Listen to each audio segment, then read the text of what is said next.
course. For a little background, Leah was R-worded by 4 men back in December. How this incident occurred was Maya threw a party while I was working the night shift, and 4 of the boys that were attending at this party assaulted Leah. It's been devastating, to say the least. Leah has lost all of her spark and quit cheer. Plus, on top of that, she opted out of her freshman year by just continuing to do courses online. She doesn't sleep in her room anymore but with me, and just wears my late husband's hoodies all day, and I feel so helpless as a mother because I don't know how I can help her. Throughout the investigation, a lot of things came out regarding Maya's part in this. She did not set up her little sister. However, I feel like she severely neglected her, and all of this could have been avoided if she just followed my rules. I never approved a party. I left her in charge of watching Leah, and before you guys say, well, you're her mother, it's not her job to watch your kid. But the thing is, it was her job. I pay her really well to look after her sister while I work nights. It's been an agreement we have for years. Leah is not special needs in any way. The only thing I asked of Maya is that she makes sure her sister does her homework and gets to bed at a reasonable time. The men that assaulted Leah, Maya invited herself, she knew them personally, and knew they had affiliates to gangs and did not care. Instead, what I found out in this investigation was she tried to put Leah with one of these boys, and Leah was not interested. The boy was harassing Leah all night, trying to get her to kiss him. Then Leah had enough and went to her room. And the moment Maya left the house to go to McDonald's, that same boy and his friends went up to my daughter's room and R-worded her. The worst part about this to me is that people that were at the party heard her yelling and did not do anything but just assumed a couple were arguing upstairs. We didn't know what happened until the next morning when the party was over. Having her do a R-word kit was traumatizing for her and probably the worst moment as a parent for me. Then a couple of weeks later, she tested positive for a curable STD. My baby has been broken ever since. Even though they did get those boys and all 4 pled guilty because they all had evidence on their phone, but it's still so extremely hard for Leah right now. Maya, on the other hand, has been remorseful, and Leah has no animosity towards her and doesn't blame her. Still loves her sister. But I don't know why for me, I'm so angry at Maya, and I've been really trying to forgive her, but I can't as of now. I can't even look at her without not wanting to lash out. Her prom is next weekend, and I honestly couldn't care less. She tries to have conversations with me, but it's hard for me to show any interest in them. I don't hate my daughter, I still love her, but I just have strong dislike for her right now. I've been reading self-help books trying to learn how to address this properly. I feel like I can't open up to anyone about this in real life. I guess this is maybe a cry for help as a mother. Edit. Thank you all for the feedback. The most repetitive question I'm seeing is if Maya still watches Leah. The answer is hell no. I don't trust her anymore, and it might take years to get it back. I'm on a leave of absence currently. Also, Leah is not in therapy as of right now. She expressed to me that she's not ready for that. I think after the sentencing, she might be open to it. Maya is also in therapy but skips a lot of appointments, and I'm in therapy too, and it's been helping me remain calm throughout this situation and not want to lash out at Maya. But the number one advice that I'm seeing in here that I'm strongly considering is sending Maya to my parents' house for a while and get some space from her. Sorry, quick second edit. For the ones asking if Maya is in a gang, to my knowledge, she isn't. The most I've ever caught her doing was smoking some pot and vaping. I also don't want to think Maya would ever intentionally set up her sister to be brutally assaulted. So I'm leaning towards Maya genuinely was being plain neglectful that night. Also, I feel like it would have come up in the investigation if she intentionally set up Leah. Also, the boy Maya was trying to set up Leah with was 17 at the time. He's 18 now, and the other 3 were grown men. And now let's get into some of the top comments. Someone says, "Therapy ASAP, all of you." And the OP responds and says, "Yes, of course. I already have been going to therapy way before this all, and Lee, on the other hand, doesn't want to do therapy just yet, and I want to respect her boundaries. Maya has been skipping a lot of her appointments, but she's also in personal therapy as well." And someone else says, "Wait, she threw a party while babysitting and left? Please tell me you actually enforced some serious punishment there. I'm confused. You said Maya didn't set her up, yet Maya had been trying to get Leah to interact with this boy, and then she left the house? She's an adult. That's honestly valid grounds for getting kicked out. No wonder she's skipping therapy. There's no consequences to her actions. Act a little remorseful and everything is hunky-dory. She still gets prom, still gets all of her privileges. Little sister gets all of the trauma. Has she ever had actual accountability in life?" And someone else says, "How do you know this wasn't a gang initiation? My little sister was gang R-worded, but the guy who took her to the party and left her there, it was his way into the gang. Are you sure your daughter isn't a gang member now? I was a bad influence when I was a teenager. I smoked pot and did drugs, but I would never leave my little sister alone. One time she called me scared and I left where I was to go to get her immediately. I warned her about the guy who took her to that party. It caused horrible damage to my sister. PTSD, which hasn't ever gone away. She's 34 now. I believe it was also the event that triggered her schizophrenia. Now she just has reoccurring hallucinations of being R-worded her entire life. I would investigate your eldest daughter further. Sounds like a gang initiation to me."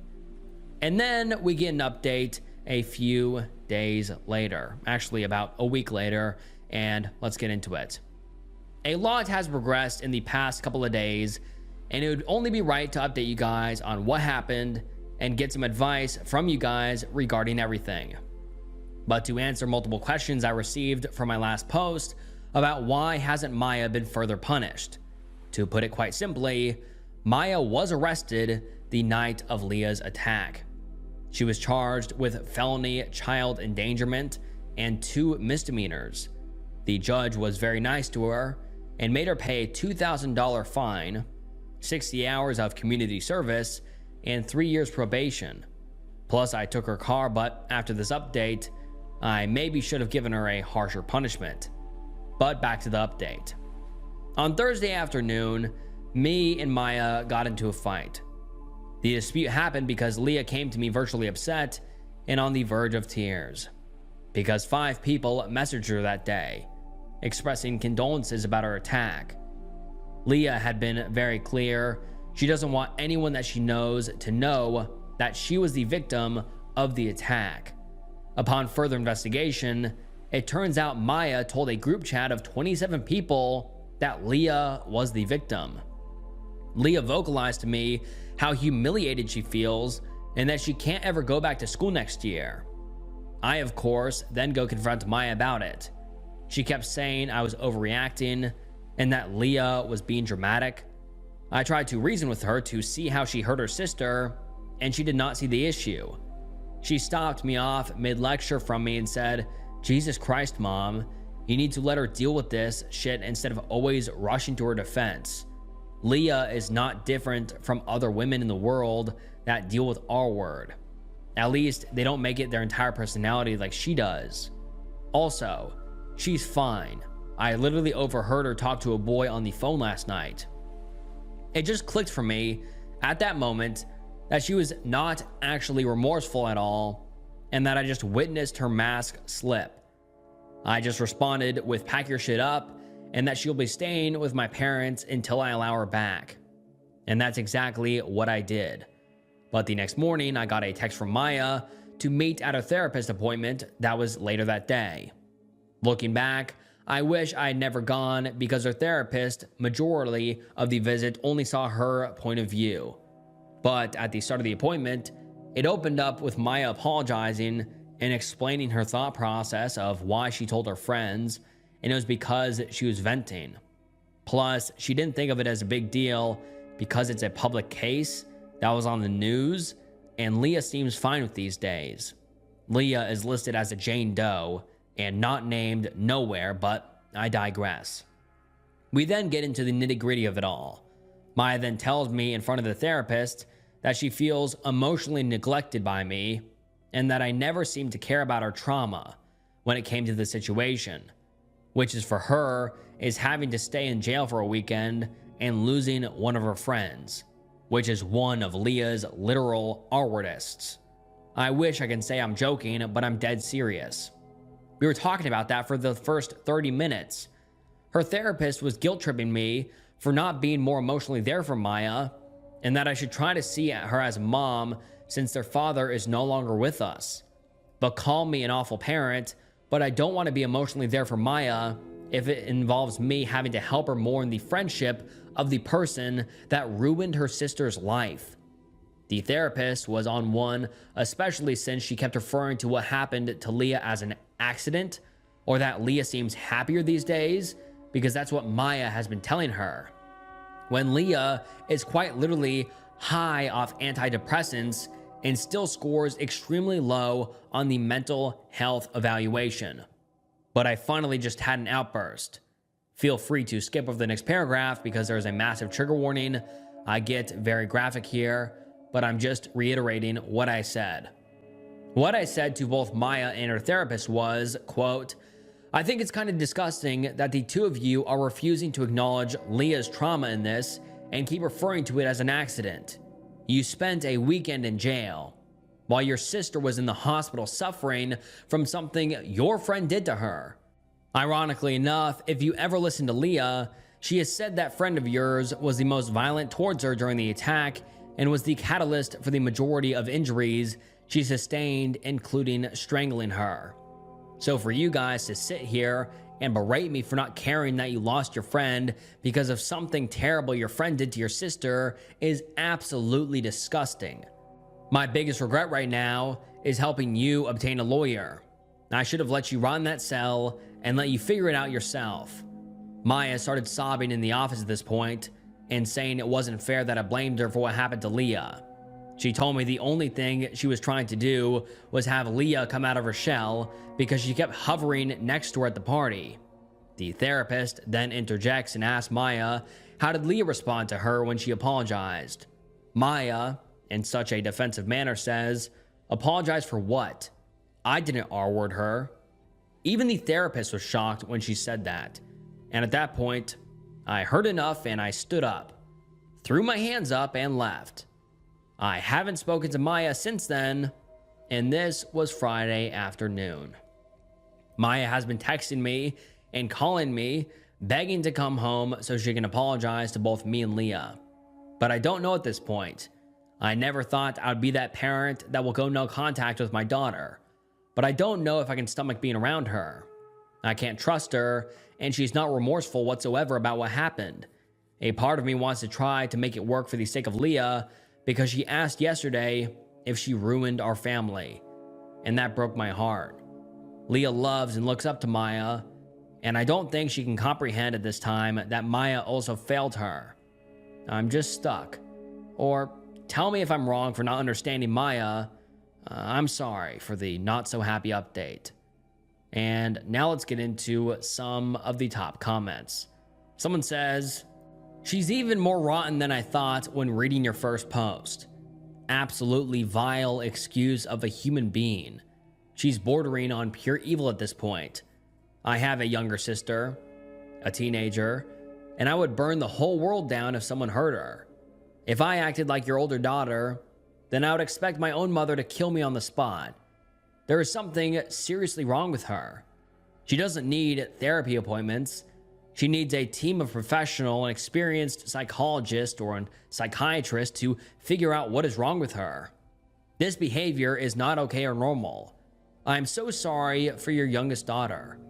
Your big sister should be her #1 supporter in the world. I'm so sorry all of this happened. You know what? You need to cut your older completely off. She gave up the right to be supported by you in any way when she not only put her own sibling in danger, but also feels no remorse for her actions and even misses her friendship with her sister's R-wordist. And someone else says, "You are not in the wrong. You want to be there for your children, but clearly Maya cannot take responsibility for the role she played in this. I would like to say that it's maybe her not wanting to truly realize it and acknowledge it for fear of the guilt that would consume her, but it is clear she just doesn't feel remorse. Honestly, I'm so glad her mask slipped in front of the therapist too. Hopefully that gave them the insight that maybe, just maybe, they've been fed lies. Still very weird and horrible for them to treat the situation that way, given what they seem to know already about the attack. Also, I'm curious about your other child. Do they live in the house or near? Do they know what happened to Leah? I'm just wondering about her support right now. She obviously has you, but especially with her thinking she ruined the family, I'm wondering if she has anyone else close that she can lean on. Also, with some people now knowing and there being gang affiliation involved, I'm wishing for love and safety for you and Leah. No one deserves that, especially not a child who is supposed to be safe in her own home." And the OP responds and says, "So my oldest is my son.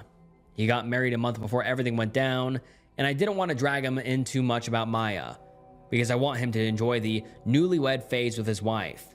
Him and his wife are very supportive, and his wife takes Leah all the time for sleepovers or just to get her out of the house." And this is the OP's response to a comment regarding her reaction after finding out Leah was SA'd. And let's get into the OP's comment. The OP says, "So I should say what happened that morning at this point. I come home at 8:30-ish a.m. from work, and my house was trashed, and a couple of Maya's friends were still there. I, of course, argued with Maya for a bit about throwing a party, and I then go check on Leah, and she wasn't in her room, but her sheets were bloody, so I thought maybe it was time of the month and that she was showering or sleeping in my bed. But when I checked my room, I did not see her. I started calling Leah, and her phone did ring, and I heard it come from the closet. It's a walk-in, and I see her wrapped in a blanket like a cocoon. I then shake her to wake up, and she wasn't waking up, and then I tried to unwrap, and that's when I noticed her scalp bleeding and saw abrasions around her neck. So I started screaming, someone call 911, and Leah starts to kind of wake up in the ambulance, and she starts crying, and the first thing she told me is that Maya's friend R-worded her, and that she can't get up because she's in so much pain. When the police and ambulance show up, and I honestly didn't care about Maya in that moment, all I told her was to be honest with the police, and she should be fine. I didn't know what I know at this point. They take her to the precinct, and the cops interrogated her, and after getting a medical report for what happened to Leah, they decided to charge her with child endangerment. I did not see Maya's reaction to when they told her about what happened to Leah, but when she saw Leah, once she got out of jail, she gave her a big hug, and I thought it was a sweet moment. The only red flag that stands out to me from that time is Maya did not cooperate fully about giving names because she said she forgot. Luckily, DNA results from the crime scene and on Leah, which all 4 of the Leah's R-wordists were already in the system for other crimes, one even being on probation, so they were easy to find, and it was dominoes effect after that. And then we get an update 2 weeks later titled, "Moms of Depressed Teenagers. What are ways you help them?"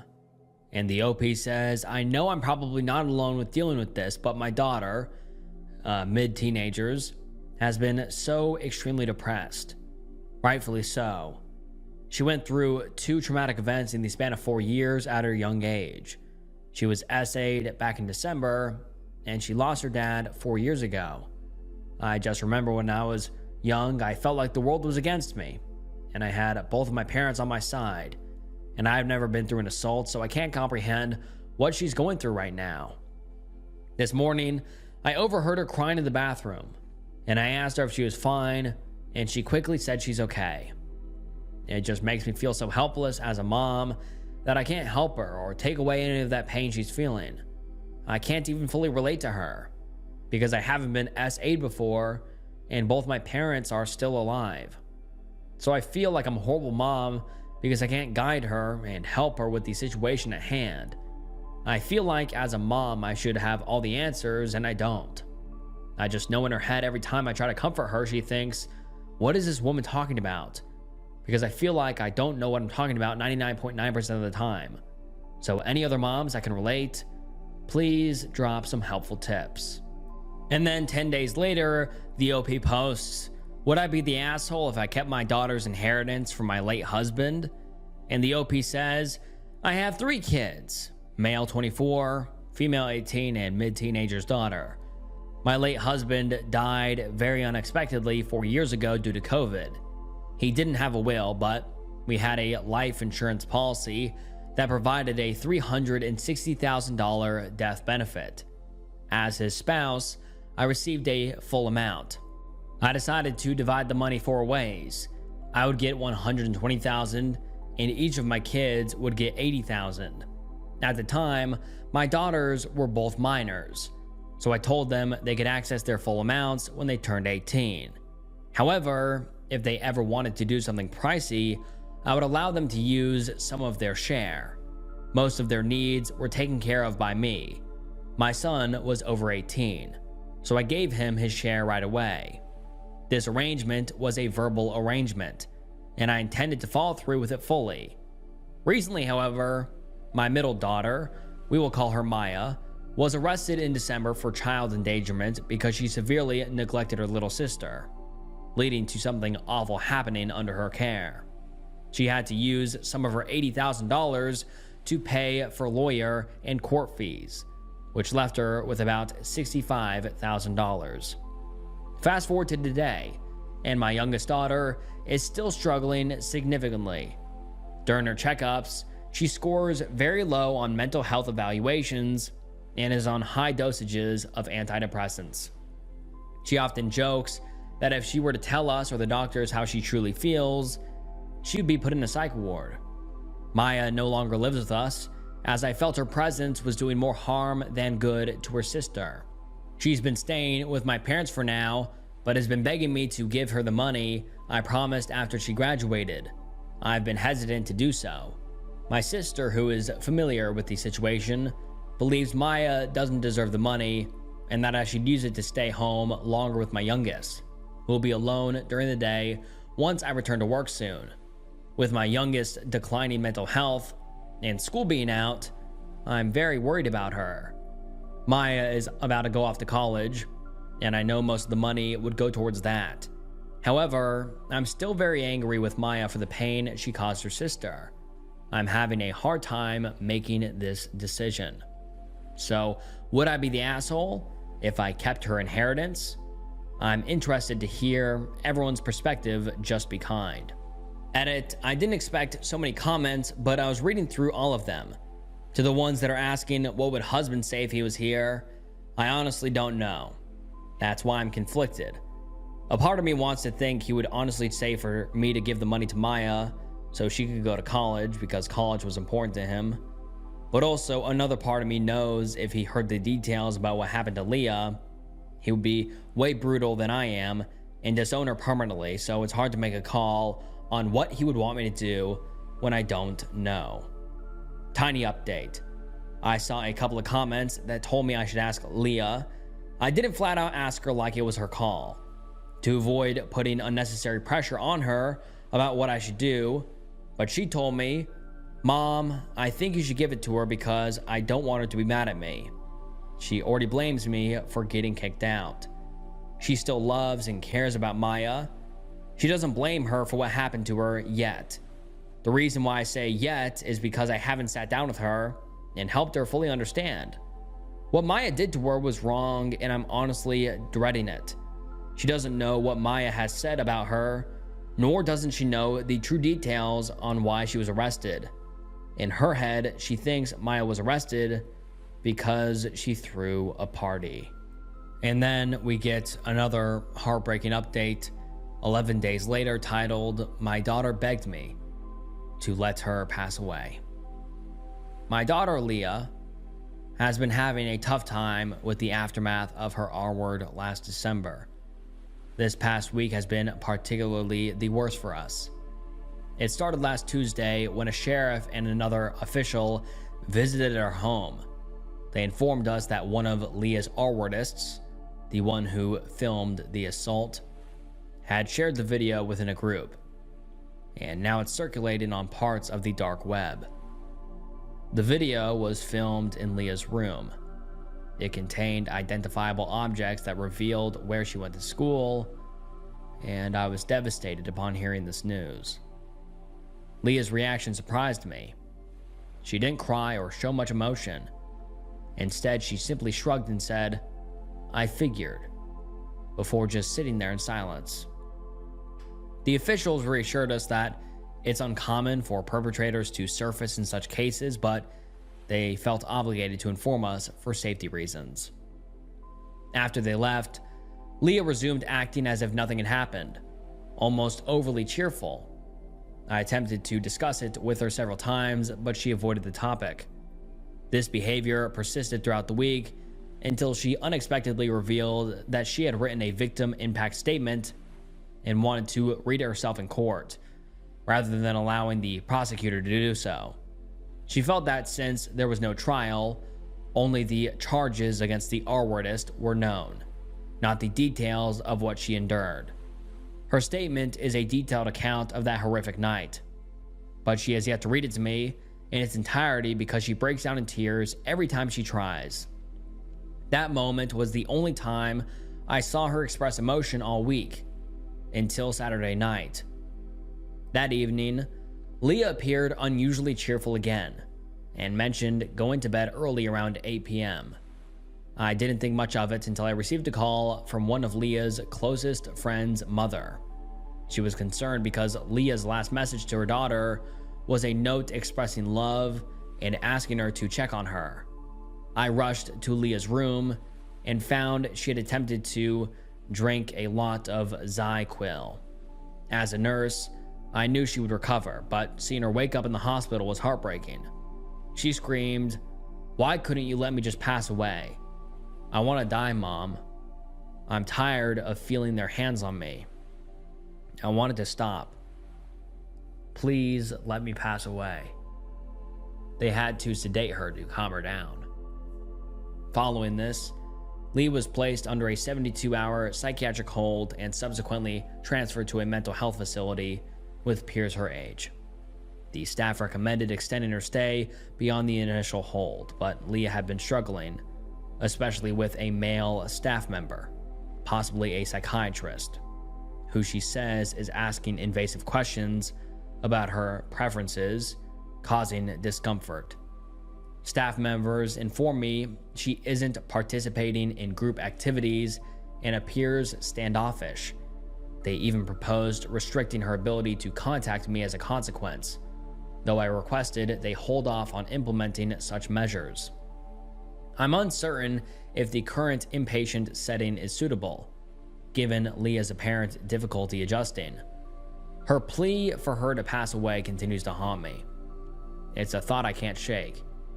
Leah's best friend shared additional details Leah had kept from me.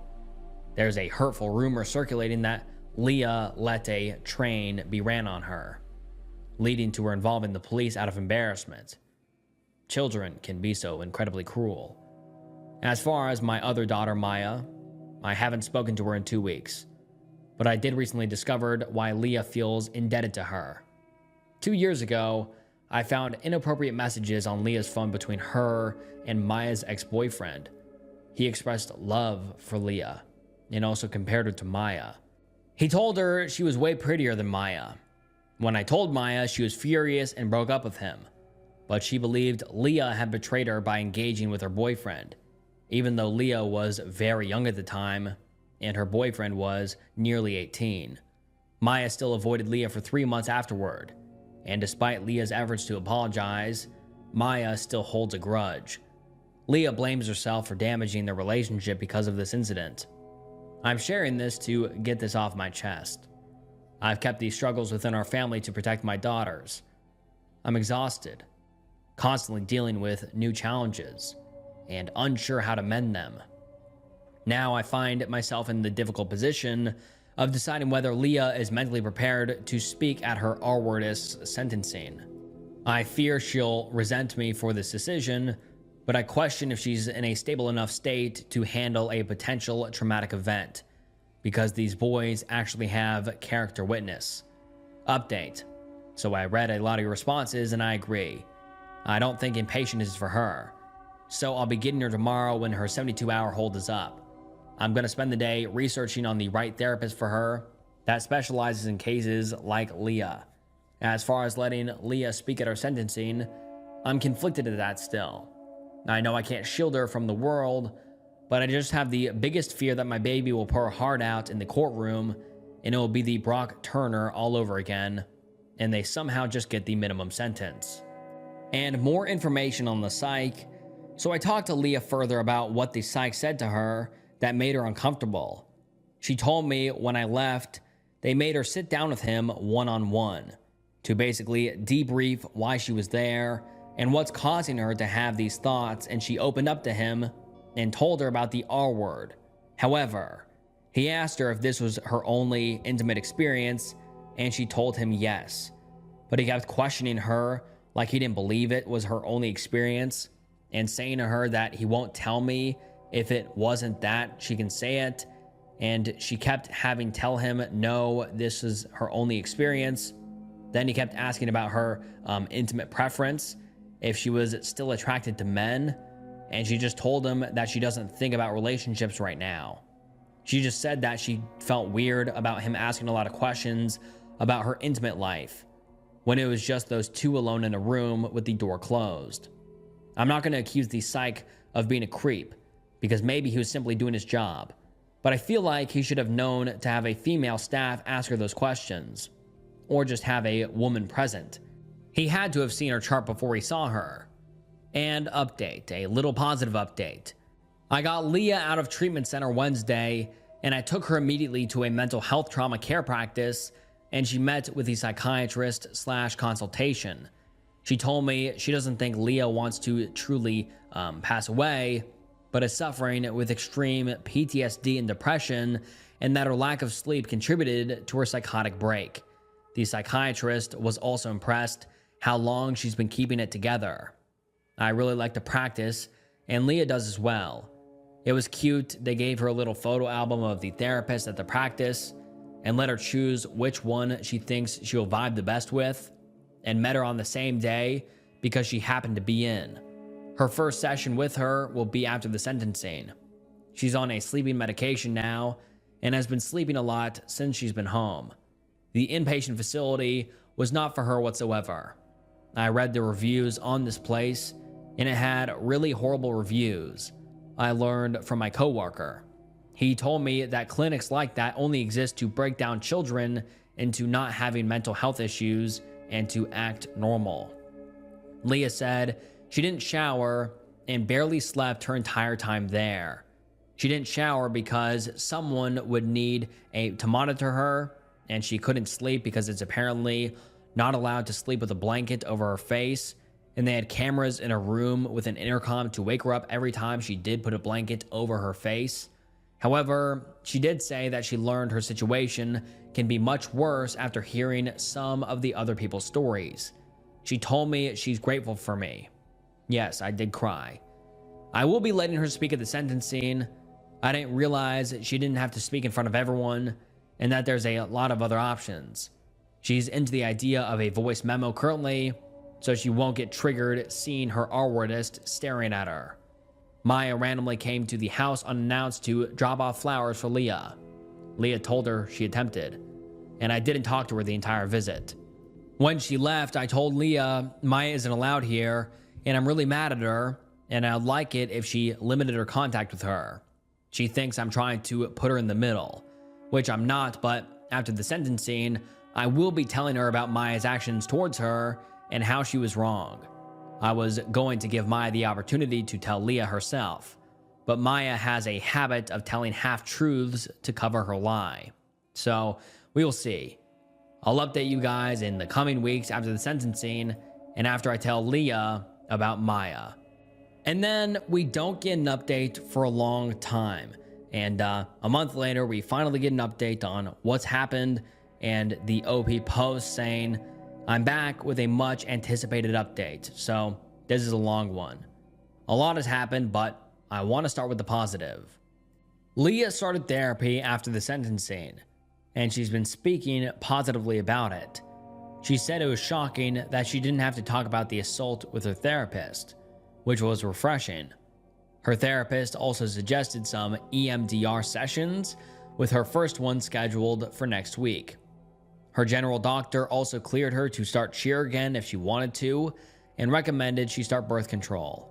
I'm unsure about that because I know how much of a toll it can have on mental health, and I don't want it to ruin any progress. We also moved into our new rental, and I let Leah get a kitten. That's her baby currently. I barely see the cat since we got it because she always has her. We also had to trash the majority of Leah's furniture to help her healing process. I was trying to give her the Pinterest room of her dreams, but she doesn't like the stuff she used to and wants barely any color, so it's a work in progress. She also has a boyfriend now. He asked her out on the 4th. He's age appropriate. And I know the kid because I grew up with his dad. So I know he comes from a good family. The only thing I'm worried about is that it seems like she might be becoming codependent on him. If he's not at my house, they're on FaceTime together. And every time we go out, she wants him to tag along. It's been like this since before he asked her out. I'd like to say it's been like this since Maya moved out, but I'm not too worried because I think it's only like this now because it's summer and a new relationship. On the surface, she is content for the moment. In my last post, I received a lot of negative messages because I wasn't doing things fast enough or wasn't telling my son all the details. I almost didn't want to make this post, but I want to preface that I know my children, and they know me. I'm a person who values timing. Before I said anything to my other children, I wanted to make sure I had facts, not assumptions. I wanted to schedule a meeting with the detective who interrogated Maya to tell him everything. So I knew in my heart I tried my best to hold my daughter accountable for her actions. When I met with the detective, he told me he did investigate Maya, but there wasn't enough evidence. Even with everything I told him, it's not enough to indict her. So he can only charge her with child endangerment for leaving a minor she was watching in a house with a registered SO. However, he validated everything I thought and reassured me. He also told me that it's estimated that Leah's attack lasted close to 2 hours, during which 2 of the defendants had enough time to R-word her twice. And Maya never went upstairs to check, nor showed any concern while being questioned, which triggered him to arrest her. He also said he investigated a lot of similar crimes, but this case disturbed him because there were so many bystanders that knew something bad might be happening, but they did not intervene. Everyone failed Leah, not just Maya, but he advised me to keep that in mind. I met both my son and his wife before the sentencing. He was more disappointed than upset. He felt it in his gut, but thought Maya wouldn't do it intentionally. My son and daughter-in-law told me they always felt Maya was jealous or threatened by Leah. My son noticed it when Leah got her braces off and started growing into her face, attracting Maya's friends to talk to her more because I guess she's considered the nice sister among these two. My daughter-in-law said she witnessed it firsthand during the bridesmaid dress fitting. Maya refused to compliment Leah, but critiqued her instead. When my daughter-in-law told Maya that Leah would unlock so much potential once she realized her beauty and ignored her bullies, Maya said, "I know. That's why I have to humble her." My daughter-in-law thought it was weird, but didn't think much of it until now. They also told me that Maya blocked them as soon as I threw her out, and now they know why. The sentencing wasn't as bad as I thought it would be. Leah said she initially thought it was boring. The character witnesses for the R-wordists were, of course, their moms and dads. One mom said that this was an awful night and that we need to stop spreading more hurt. One dad said his son was S8 at Leah's age and that Leah must have triggered that in him. Leah wasn't fazed by this. She told me she ignored them, but I could tell it bothered her. Leah decided to do a video and read her victim impact statement, and I was so extremely proud of her. All 4 R-wordists apologized to Leah in their statements to the judge, but she didn't look at them. She heard them and felt that only one was genuinely sorry. The others gave robotic responses. 2 of the R-wordists were sentenced to 10 years, but could get out as soon as 6. The one who recorded it got 12 years because of his prior convictions. And the prosecutor told me he might be in there for 20 plus years due to separate illegal content involving minors charges. Maya's friend, the one Leah fears the most, got 14 years, with the judge noting he should serve the full term and not be paroled because he got in trouble for doing something similar in the past. Leah was okay with their sentencing, though she wished they all got 14 years. She'll be notified if they get out early or if there are any parole hearings. Maya was there according to my son, but she stayed way in the back and immediately left after the court was adjourned.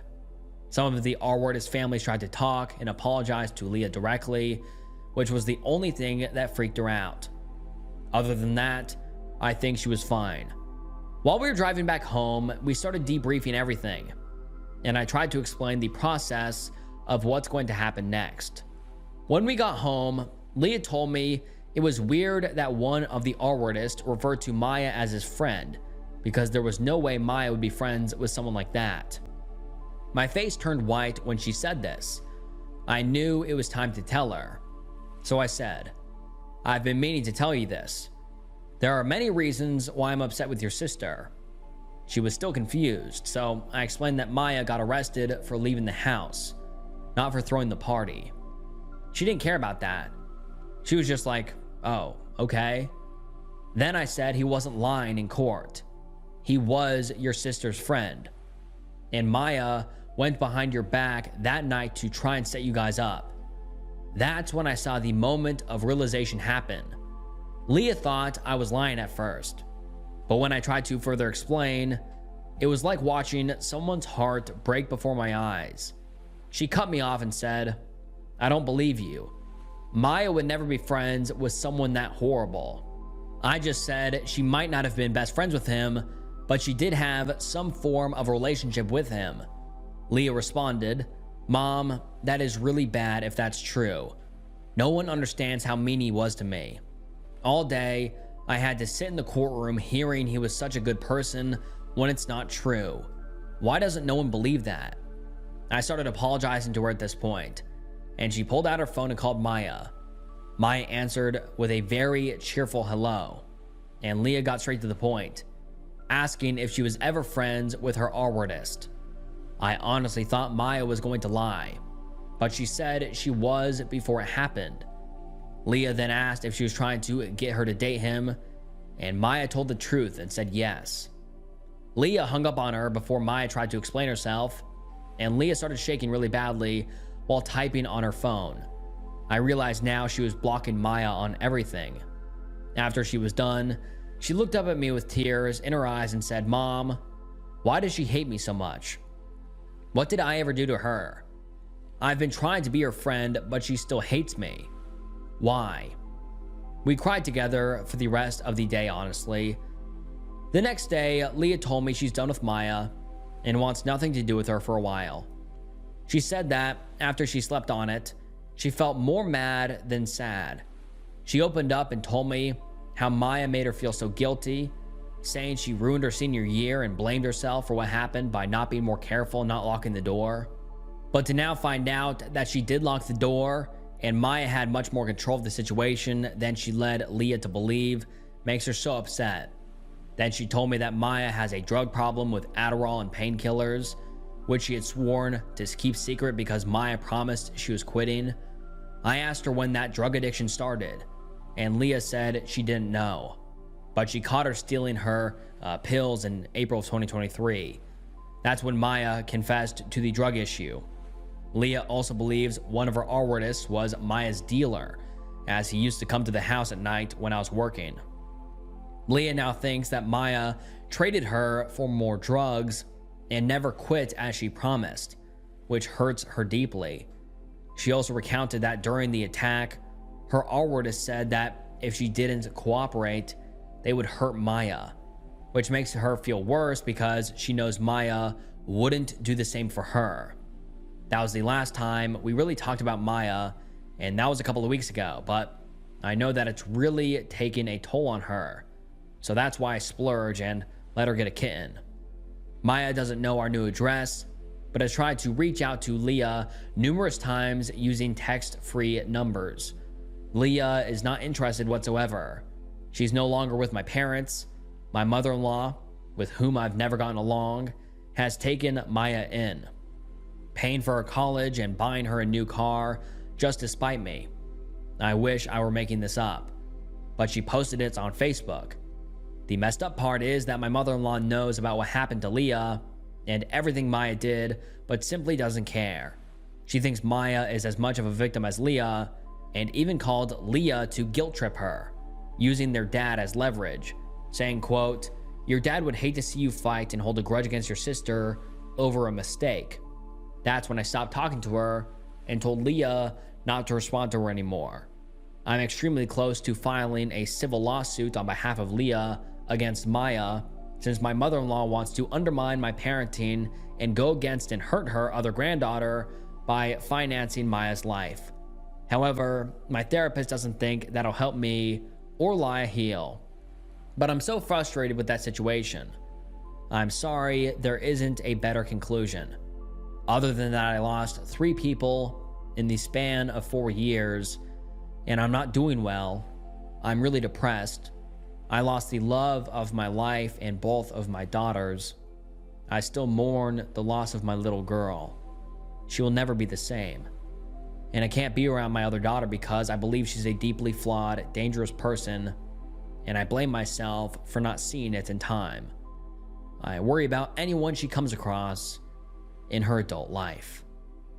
And then the OP makes one final edit/update that says, "I kind of want to answer some assumptions that I've been getting in my DMs and comments, but Maya has unsupervised probation, and I don't think she even has a probation officer. But don't quote me on that. She doesn't get drug tested. They allowed her unsupervised probation because her college is out of state. Secondly, the speed of how fast they were sentenced. Look, the only thing I can say that they worked fast for us, and again, there was no trial. They all pleaded guilty immediately. The illegal content involving minors case is still ongoing.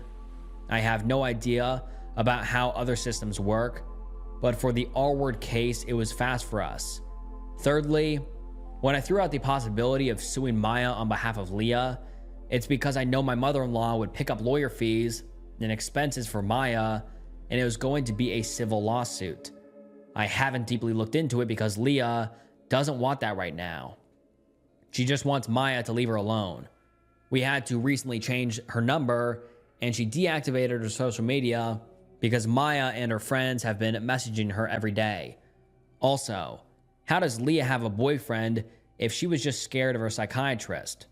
Her boyfriend is a 15-year-old boy that she knew prior to all of this, and the psychiatrist was a middle-aged man that she felt intimidated by. People have also been messaging me and commented, can they read the victim impact statement? Leah is actually okay with me sharing it. She wants more people to know what they did to her. However, I'm going to veto it. The statement is very graphic and in detail. I know these posts are triggering as is, and I just don't want to share it. They were very horrible to my little girl.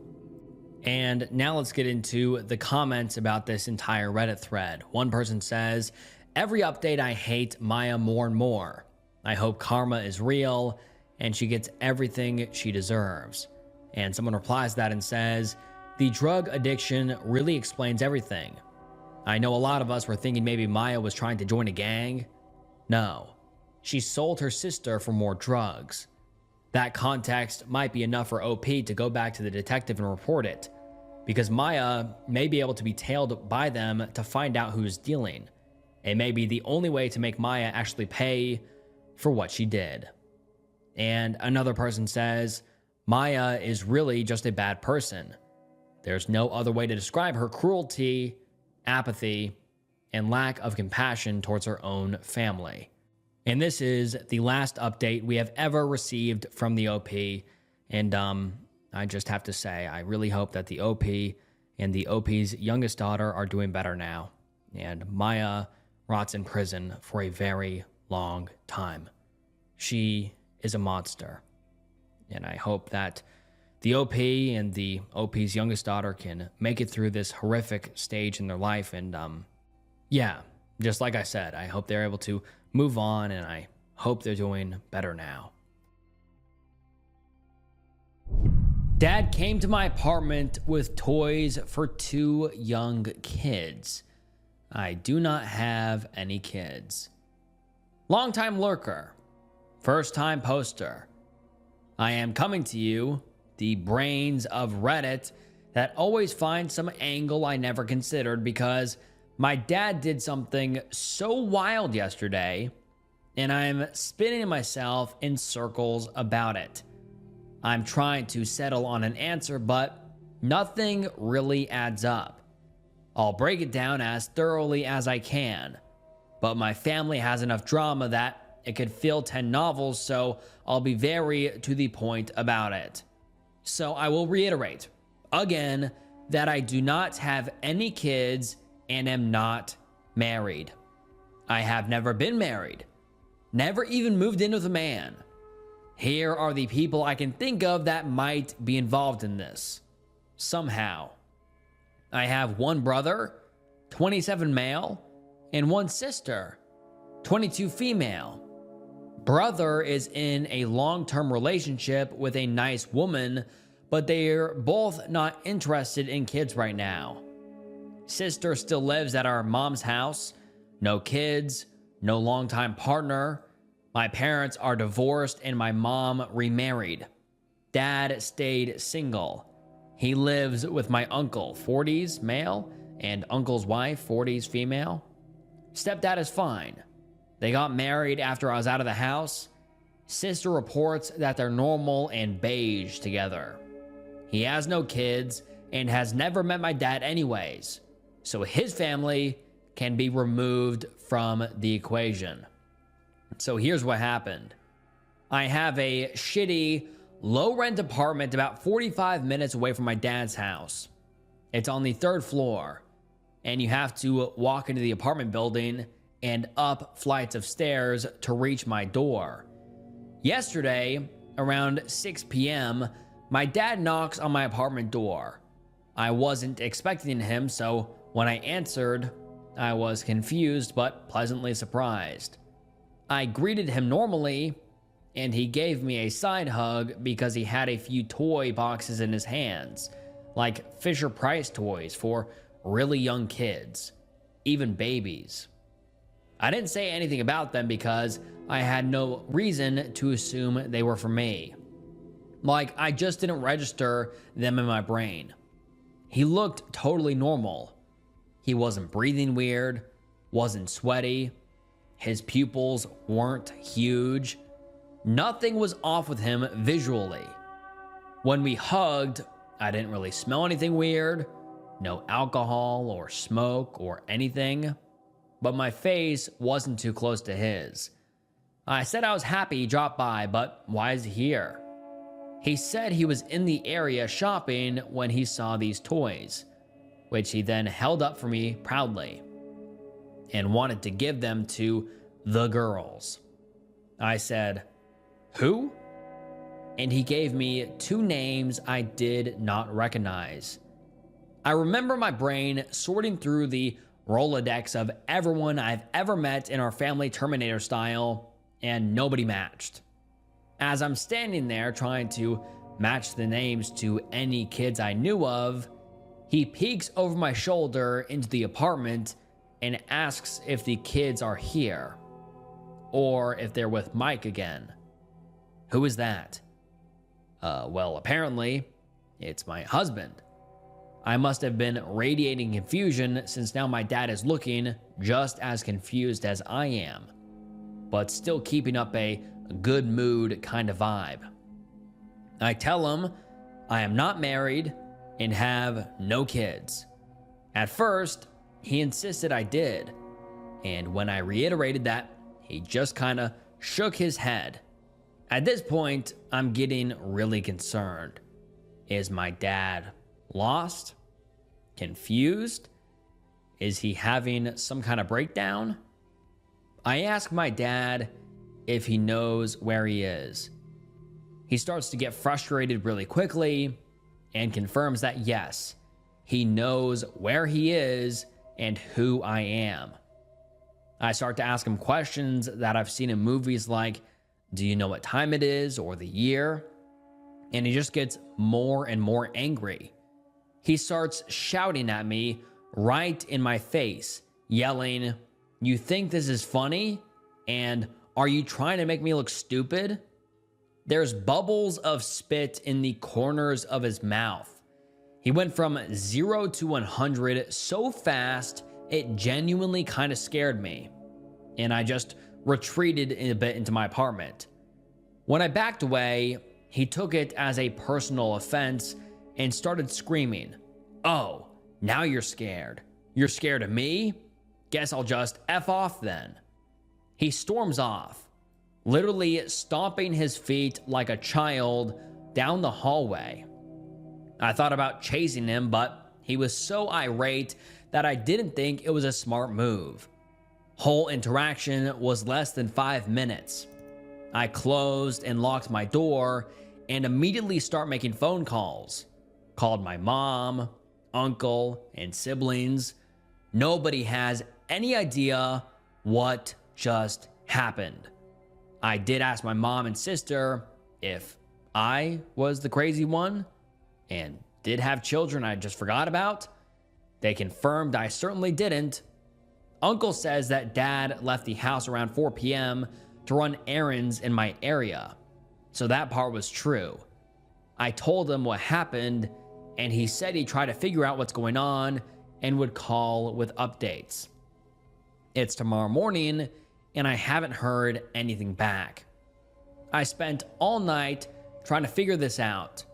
Here are my theories. He has another kid somewhere that none of us know about, and that kid is married with 2 kids, but if that's true, why my apartment? Did he confuse me with his other hidden kid? He confirmed he knew where he was, so I'm not sure. Did he drive here on autopilot? He'd have to get out of his car and walk all the way up here though, which should have just been enough time to snap out of it. The anger might have come from him realizing what he'd done and panicking, but it would have been so easy to make up a lie about what happened. Or another theory, he had some kind of mental breakdown. This was my first thought, but he looked and acted so normal. He drove out of here and went to a store and purchased items without issue. So he must have been in decently sound mind to do that. Maybe he was somewhere else in his mind. I considered the idea that he was maybe in the past and thought I was someone else, but again, he confirmed where he was and who I was, and I didn't recognize any of the names as anyone in our family. Or another theory, he did this on purpose for some reason. I have no idea why he would do this. Drama? Our whole family loves to stir the pot, but this is extreme and makes him look bad, which is out of character. If he were to manufacture drama, he'd want to make himself look good. So this would be a drastic switch in his dramatics. Maybe sympathy? Maybe he's going to play this up as some kind of stress breakdown. As far as I know, his job doesn't squeeze him too much. He's had the same position for years and was pretty happy about it. The most he complained about was having to work overtime every once in a while. Or possibly he's developing dementia. I know early onset dementia could be the cause, but he's just barely 50. Yeah, he's getting older, but not that old. And he's never shown any signs of cognitive failure up until this exact point. This is a huge escalation from nothing. If anyone else has any idea or theories what is happening here, please share. Uncle has yet to call me back, and my siblings can't get through to my dad's phone. I think it's dead. I left a voicemail and text on my uncle's line, but who knows if he's seen them. I don't have any authority in his life. The only one that does is my brother, and he lives in another state, so it's not like he can help much. What the hell happened to my dad? And now let's get into some of the top comments. Someone says, something is seriously wrong with your dad. Even if he does have a secret kid somewhere, confusing you for them like that is already a bad sign. Him somehow concocting a family you have and being that certain of it, along with the mercurial mood, is a really bad sign. I won't speculate to what is wrong, but your dad needs to see a doctor yesterday. And the OP agreed and said, agreed, but I really don't know how to make him go. I don't have any medical authority over him, and I think calling the police would be a bad move that would destroy any trust he has in me. Like, having him dragged to a hospital after a mental breakdown has to be bad for his mental state, right? And some commenters caution against calling the police due to the risk of violent escalation, and the OP responds and says, this is also a large reason I haven't called yet. We're not white, and with how angry my dad got, I'm worried that he'll end up in jail and not a hospital bed. Or worse, he'll just be shot. But if my uncle doesn't get back to me by tonight, I think this is my only option. And another commenter says, I think it would be a good idea to talk to your uncle and see if there have been any other instances in which your dad has had a spell like this. He and his wife would be the first to notice he has been different.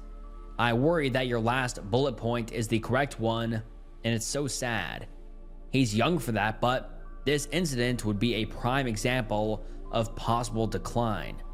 And the OP responded and said, I called my uncle right after it happened, and I did ask if anything like this had happened before, and he said no. Every time I've tried to call him since has just rang until it reached voicemail, and a couple times it seems like he ignored my call. After work, I'm going to break his door down because not only is my dad possibly dying, but my uncle is just silent about it now too. And then the OP posts an update 2 days later, and let's get into it. The post reads, hi everyone, I wanted to wait until I had more information to post an update, but a lot of people were seriously worried about my dad and I, so I wanted to let everyone know what happened. I finally found my dad. My uncle took him to the hospital the night of the incident and was, for reasons I'll get into, ignoring our texts and calls. Anyone who bet on head injury and drugs, you're correct. You can cash out your chips at the front counter, haha. There was no second family. I wish there was. My dad would just be in a drama-related trouble and not medical trouble. He's got a massive concussion and serious brain damage. Doctors don't know how he managed to even drive to my apartment safely. They think he was on autopilot, since he takes that freeway nearly every day. The phantom kids are his coworkers. His brain somehow blended the details of his coworker's life into his own. Coworker has a daughter who is married and has 2 kids, and the memories of being told about the girls mashed together with memories of his own daughter. Doctor says this is pretty common with head injuries. My uncle did find my dad and took him to the hospital. He did drive out to my area and scour the place looking for my dad, and eventually found his car outside Walmart around 10 p.m. Couldn't find him outside, but did find him out behind the building, harassing an employee for a cigarette. He grabbed my dad and kind of dragged him into the car and took him to the hospital. He just decided not to update anyone because, quote, he didn't want to stress us out. I don't believe him at all.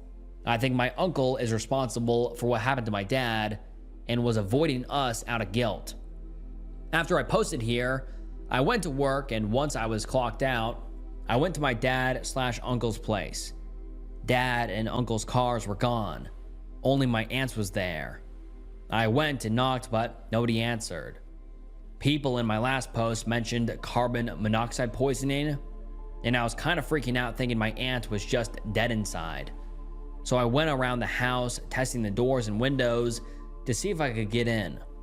The back door was unlocked, so I just let myself inside and looked around.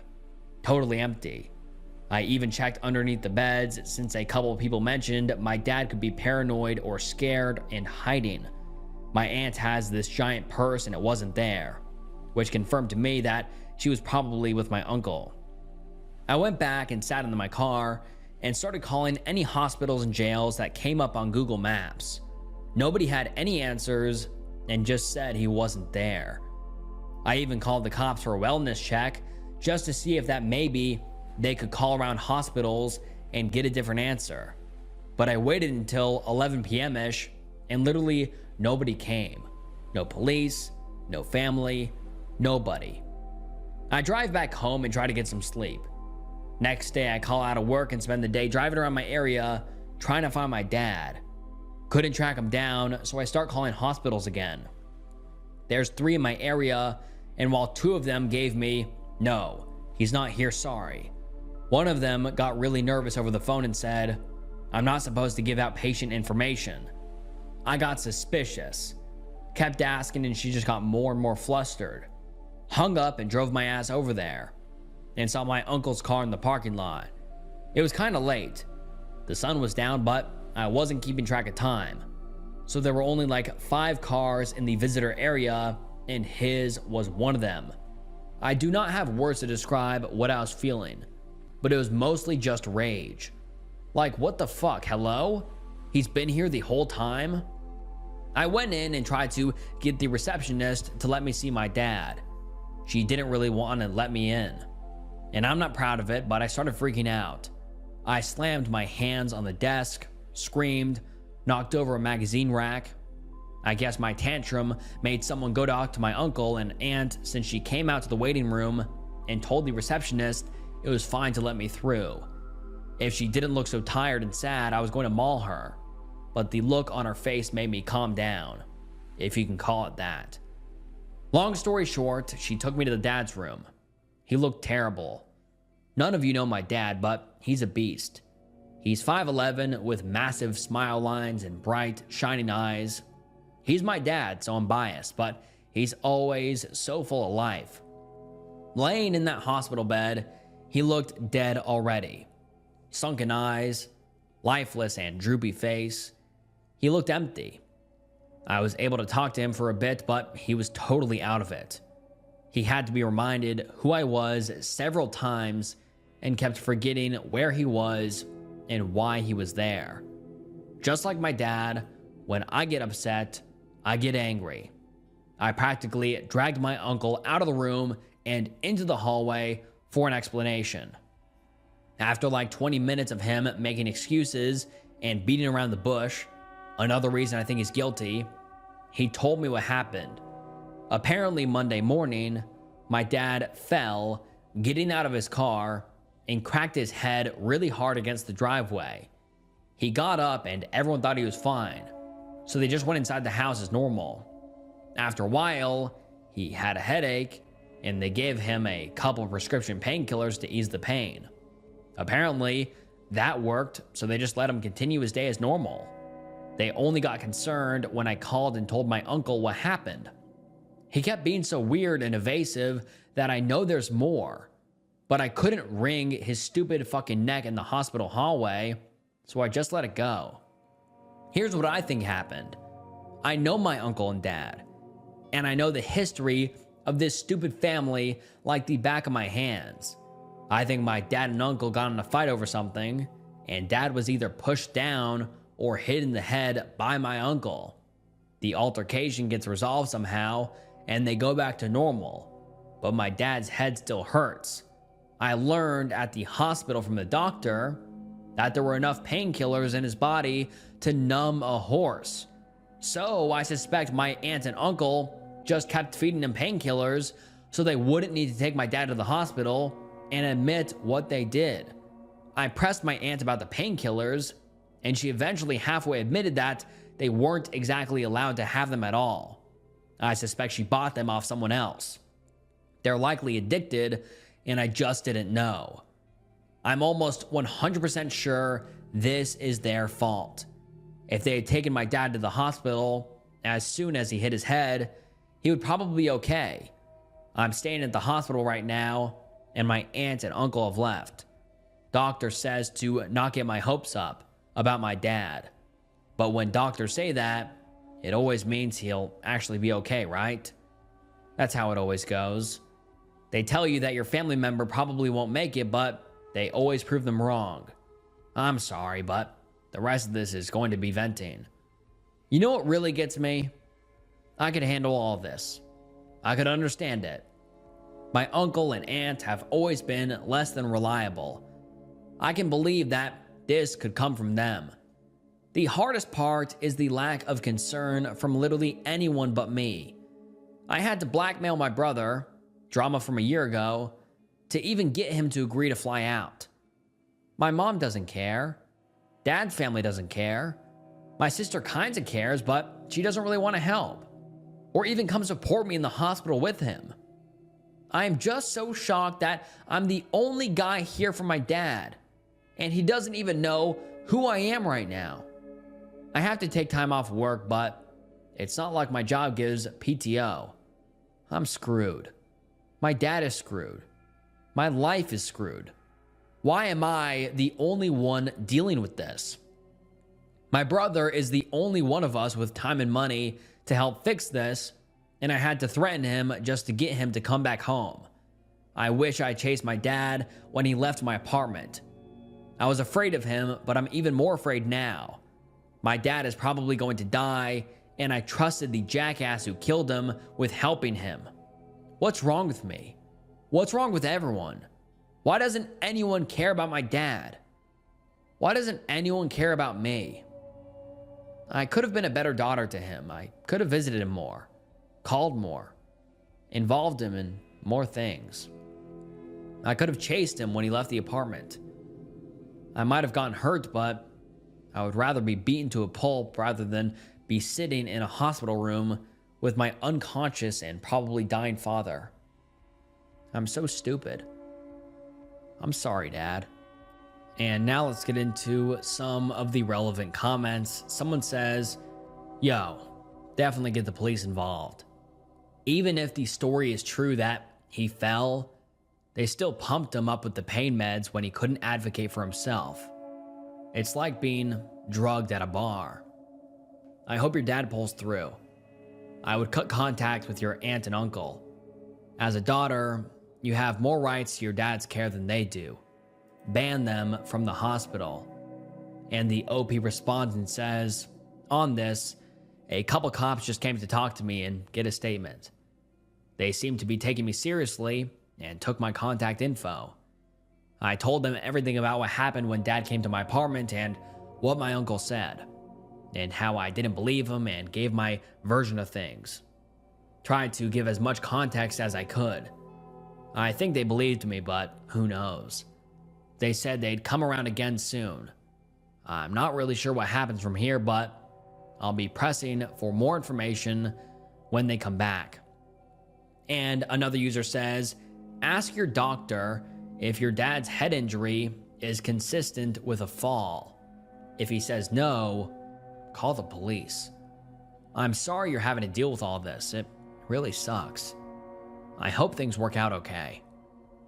And the OP responds and says, I did ask if my uncle's story lined up with my dad's head, but the doctor just said it was an impact wound. Whatever that means. He couldn't confirm or deny anything, and I totally understand that. He's not a cop and can't really tell me anything about that. And someone replies that and says, impact wound would mean a lot of things. Maybe your uncle shoved him and his head slammed against a brick wall, or he fell and hit it on the sidewalk. You need to push here. Contact the police. Tell them everything you know. This should not go unpunished. Another user says, I'm so sorry, OP.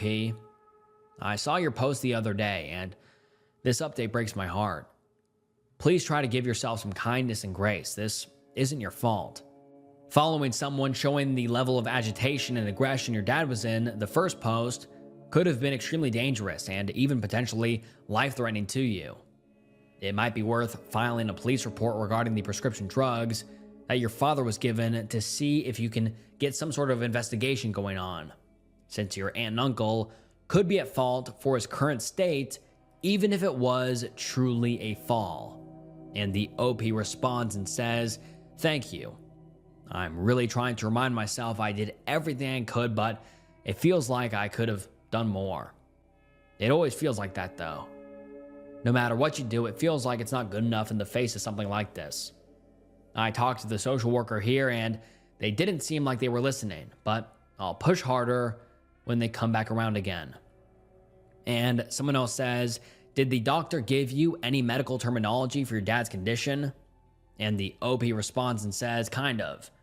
I told him to dumb it down for me since I have no medical knowledge at all. I'm a line cook at Denny's, but he said massive concussion, brain damage, nerve damage, and cell death. He said it's pretty bad, and I shouldn't get my hopes up for recovery. He looked like he was about to throw up telling me that, but I'm going to assume my dad probably won't last long." And that is the last update we have ever received from the OP. And what a heartbreaking and just disheartening last comment. I mean, the doctor said that they don't think the OP's dad will come through or survive. And the poor OP here is just left by themselves, like they said at the end of their post, how they feel alone. Their dad doesn't care. Their uncles and aunts don't care. Their brother doesn't care. I mean, it truly is just heartbreaking to read the OP's post here. And the OP keeps blaming themselves, even though, to be honest, they need to go easy on themselves. I mean, really, they couldn't have done anything different. They had no clue what sort of situation was going on. And it's just so sad because, I mean, just wow, just what a crazy situation. And I wonder what really happened. I wonder if the aunt and uncle did something to the OP's dad and they tried to cover it up and fill him full of painkillers to try to make it go away. I wonder what happened on that front, and I wonder what happened after this update, but we just don't know because the OP never came back with an update, which makes me believe that the worst happened. And I'm just really sad to assume that, but I sadly think that's true. I don't know. This is all speculation, but that's just kind of how I feel. I feel like the worst happened and the OP just did not want to update the Reddit. But what do you guys think happened? Do you think this was just a freak accident and the OP's dad just kind of had a slip and fall and the aunt and uncle pumped him full of painkillers because he had a headache? Or do you think the aunt and uncle were involved in this in some sort of weird way? Or they were trying to be malicious and hurt the OP's dad? Or what happened? I really would like to hear you guys' thoughts. But wow, what a heartbreaking thread. I mean, truly, this is just almost tear-jerking. The poor OP is just left alone with no one to support them or try to help their dad. But I hope wherever the OP is now that the situation worked out in the best way possible, but we just don't know. And yeah, on to the next one. I am the reason why my husband might lose everything. My husband is going through some mental health struggles at the moment. I'm really trying to be understanding and supportive, but I'm hitting a breaking point now. Lately, whenever I try to talk to him, he shuts me down. He puts headphones on mid-conversation and plays music. Turns away from me to scroll through Facebook or plays games. Even when I ask him to please look at me while we are talking, he won't do it. Sometimes he even tells me to stop this BS or pointless, right to my face. When I try to tell him that I'm not okay with this and it makes me feel hurt, he does the same thing again. I have tried writing him messages, but he only tells me, not gonna read all that. Today, when I was talking about this to him again, because it causes a lot of arguments between us. He told me he wishes he could just not be with me anymore so he doesn't have to hear this anymore. I realize he is depressed, but I basically have no way of communicating with him anymore unless he has a good day and decides that I am worth his time for a change. Even then, he tells me I caused all of this and it's my own fault. I am begging him to tell me what I did wrong, but he never tells me. He says I should know. I can't think of anything I did that would be this bad. I always tell him I can't change if I don't know what hurts him. He tells me I should figure it out by now. He even says I hurt him when I try to initiate a conversation. When I get more firm and insist that we should talk or tell him he can't just shut down with me and ignore me, he gets panic attacks or gets very angry. Then, of course, it's again my fault. Am I the asshole for wanting to talk to him? Am I putting too much pressure on him? Is there anything I can do to make it easier for him to listen to me? I am trying all kinds of communication techniques, but nothing seems to be working. And the OP's first post, the post I just read, didn't get much attention, so no comments, but trust me, it gets dark from here. The OP then posts 5 days later with a post titled, "Would I be the asshole if I cancel my and my husband's trips to Amsterdam?" And the post reads, "I booked tickets for my husband's favorite band for his birthday. Unfortunately, they were all sold out except for one location, Amsterdam. So I booked tickets there since we always wanted to visit the city. Now we are on a different city trip to Vienna, and it is not going well at all. I planned the whole trip, kept asking him what he wants to do, but he didn't really give me any feedback, so I planned activities I thought he would like, and also some things I really wanted to do. The entire time, he has always been walking after me with a frowny face. I am trying to find my way around in the city I don't know, and he constantly falls behind me, so I have to look out for him too. He's mad because I walk in front of him and not with him, but I honestly don't notice him falling behind immediately because I'm focused on the GPS and which route to take. Today, I asked him multiple times if he is okay and why he looks so upset. He just told me it's his face and to deal with it. I finally told him that it ruins the fun for me if he keeps walking behind me with a face like I just hit him and forced him to come with me. I told him if he doesn't like what we are doing, then he can suggest anything else. I got extremely angry and told me he doesn't enjoy the trip because I'm with him. He insulted me, told me I am a bad word and extremely stupid, have a low IQ, and he wasted his life on me. He also told me he doesn't like me anymore, and I'm only with him to boss him around, and he got sick of me. He doesn't want to be with me anymore, and he told me to make our trip to Amsterdam only 1 day for the concert instead of 5 days to see the city too, because he doesn't want to go anywhere with me. I told him in that case I'm canceling the whole trip. He doesn't currently earn any money, so I am the only one paying for everything, and I'm not going to let him go alone after what happened or pay so much money for a flight for just 1 day. Without me, he has no way to go see his favorite band. I feel horrible for doing that to him, but I'm so hurt by what he said to me. Will I be an asshole if I really follow through and cancel this trip? And now let's get into some of the top comments. Someone says, "Not the asshole," and it looks like you have 2 choices, counseling or divorce. He told you he doesn't like you anymore. He called you names. Counseling would help find out why he feels this way. If he refuses, you really need to just move on. Another user says, he calls you horrible names, tells you he doesn't even like you, and you're questioning whether you would be the asshole if you canceled his birthday trip you paid for? What the hell? You can't be serious. And another user says, why do you stay with him if he says such horrible things? That'd be the moment I would have kicked him out of the hotel, or at the latest at home, and told him, good, you don't want to spend time with me. I don't have to waste mine on an unthankful husband. Goodbye forever. And then we don't get an update for around 6 months, but 6 months later, the OP comes back with a post titled, "My husband and I are getting a kitten." His last cat died very suddenly 2 years ago, and because the new kitten is also a boy, he wants to name him. And the post reads, I said I give him the upper hand in naming, but I still want a name that works for both of us. I've given him countless suggestions, but he denied all of them, even though he liked some of them. He chose 2 names, and it's gonna be one of those. Nothing else. The problem is, we are both in a German-speaking country, and I speak German to everyone but him. We speak English because his German is bad. Both of the names don't work well in German, and one of them sounds close enough to an insult in German, so I don't want that. When I told him that, he completely flipped out on me. Started yelling so much that he even scared the dog I'm currently babysitting.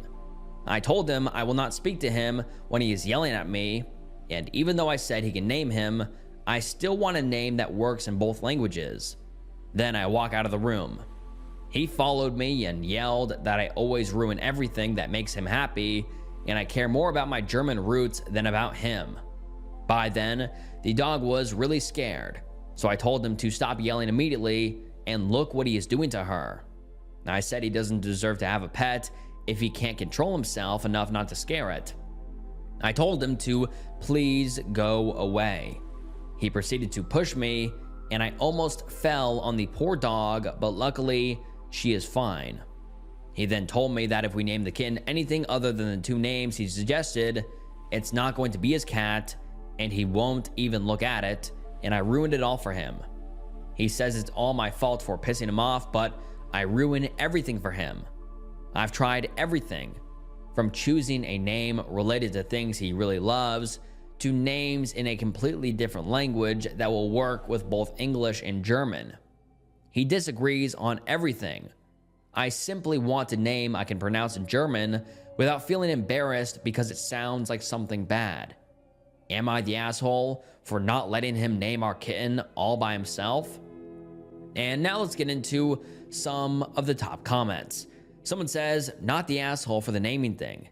It is very unreasonable of your husband to not even consider what you are saying. However, you have a much bigger issue to deal with. Your husband was yelling at you and pushed you. Is that going to happen every time he doesn't get his own way?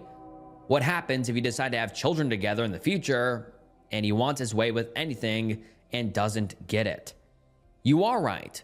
If he can't control himself enough not to scare a pet and assault you, he should definitely not have a pet, or maybe a wife. Please, be safe. And another user says, he pushed you. Yelling and pushing is how domestic violence starts. Naming a pet is the least of your issues. Run, fast, and hard. And then we don't get an update for a long time, about 9 months. But 9 months later, we get an update titled, I am the reason why my husband might lose everything. And let's get into it. 3 days ago, my husband lost his temper on me so badly that I had to call the police. He tried to strangle me multiple times, dragged me through the entire house and kicked, hit, and spit on me. The police prohibited him to come near me for the next 2 weeks now, and there's a case against him because I told them what happened. He is completely dependent on me. His visa is only valid because he is married to me. He doesn't have a job right now, so I am his only source of money. He doesn't even have a place to stay in these next 2 weeks. He is sleeping in a homeless shelter. He has back problems and it's cold where we live, so he is probably in pain because he has to be outside all day. The criminal case against him will very likely impact his stay and his future citizenship. I know it's wrong to feel that way, but I feel horrible and very sorry for him. It wasn't the first time he hurt me physically, but I never called the police for fear of what would happen to him. He has nothing to go back to his country of origin. I feel so bad that he might lose everything because of me. He blames me for provoking him, and maybe he's right. I want to separate from him. I'm so afraid of him and what he would do the next time he gets angry. But if I do that, he is going to lose everything, and a part of me feels so guilty for that. And the OP makes an edit that says, I can't reply to everyone here, but I know I shouldn't stay with him. I'm just really struggling because I hate seeing someone suffer. By law, he has to attend 6 hours of anti-aggression training now, and his first appointment will be today. I am also in contact with the local DV organization, and if I decide I want the restraining order, they will help me get it. And now let's get into some of the top comments. Someone says, "It's not your fault. You did nothing wrong. By the way, may I know what caused him to lose his temper?" And the OP responded and said, "He kept listening to music on the highest volume on his phone. I asked him multiple times to please wear headphones. He wouldn't do it. Eventually, I just got frustrated and switched the music off and took the phone. I know it was wrong and I shouldn't have done anything to provoke him. He was on me immediately, choking me, and wouldn't stop even after I gave him his phone back. He continued to choke and kick me through the apartment, threw our wall decorations on me, and so on. I didn't want to call the police because it's kind of my fault, but it went on for almost half an hour, and I thought he was really gonna kill me this time. To be honest, I wish he got arrested. At least he wouldn't be outside in the cold. If he just had a place to stay, I wouldn't feel so bad for him, but here they don't arrest for domestic violence. They just tell them they aren't allowed to come back for 2 weeks and let them go. I'm terrified that he's going to turn up behind me when I leave the house at some point. I barely go out now." And another user says, "What country is he from?" asking the real questions. And the OP responds and says, "Egypt." And another user says, "Where do you guys live? I'm sorry you have to go through this terrible situation." And the OP responds and says, "We are in Europe, in Austria. It's okay. I am coping. I just wish he had a family or anyone to go to, because then I wouldn't be tempted to let him live with me again, just because I don't want him to be on the street." And another user says, "It's not because of you. He is abusive. Partners who strangle are among the most dangerous abusers out there. If a victim is strangled even one time, studies show she is 750% more likely to be killed by her abuser. I know it's so much easier said than done, but maybe this is your chance to leave and put a safe distance between you and him. If you can, advise the police that this is not the first time, and tell them that you are scared he will harm you in retaliation after he is allowed back." And another commenter responds to that and says, "This 100%. This man is very likely going to kill you, especially now that you've called the cops on him once.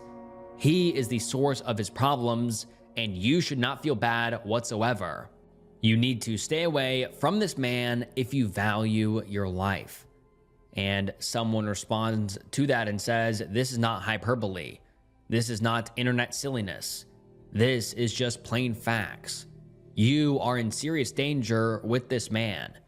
He is likely just a step or two away from killing you. The progression and timeline of what he has done to you is actually very common, and it leads to the man killing the spouse. Please, please do not take the blame for this.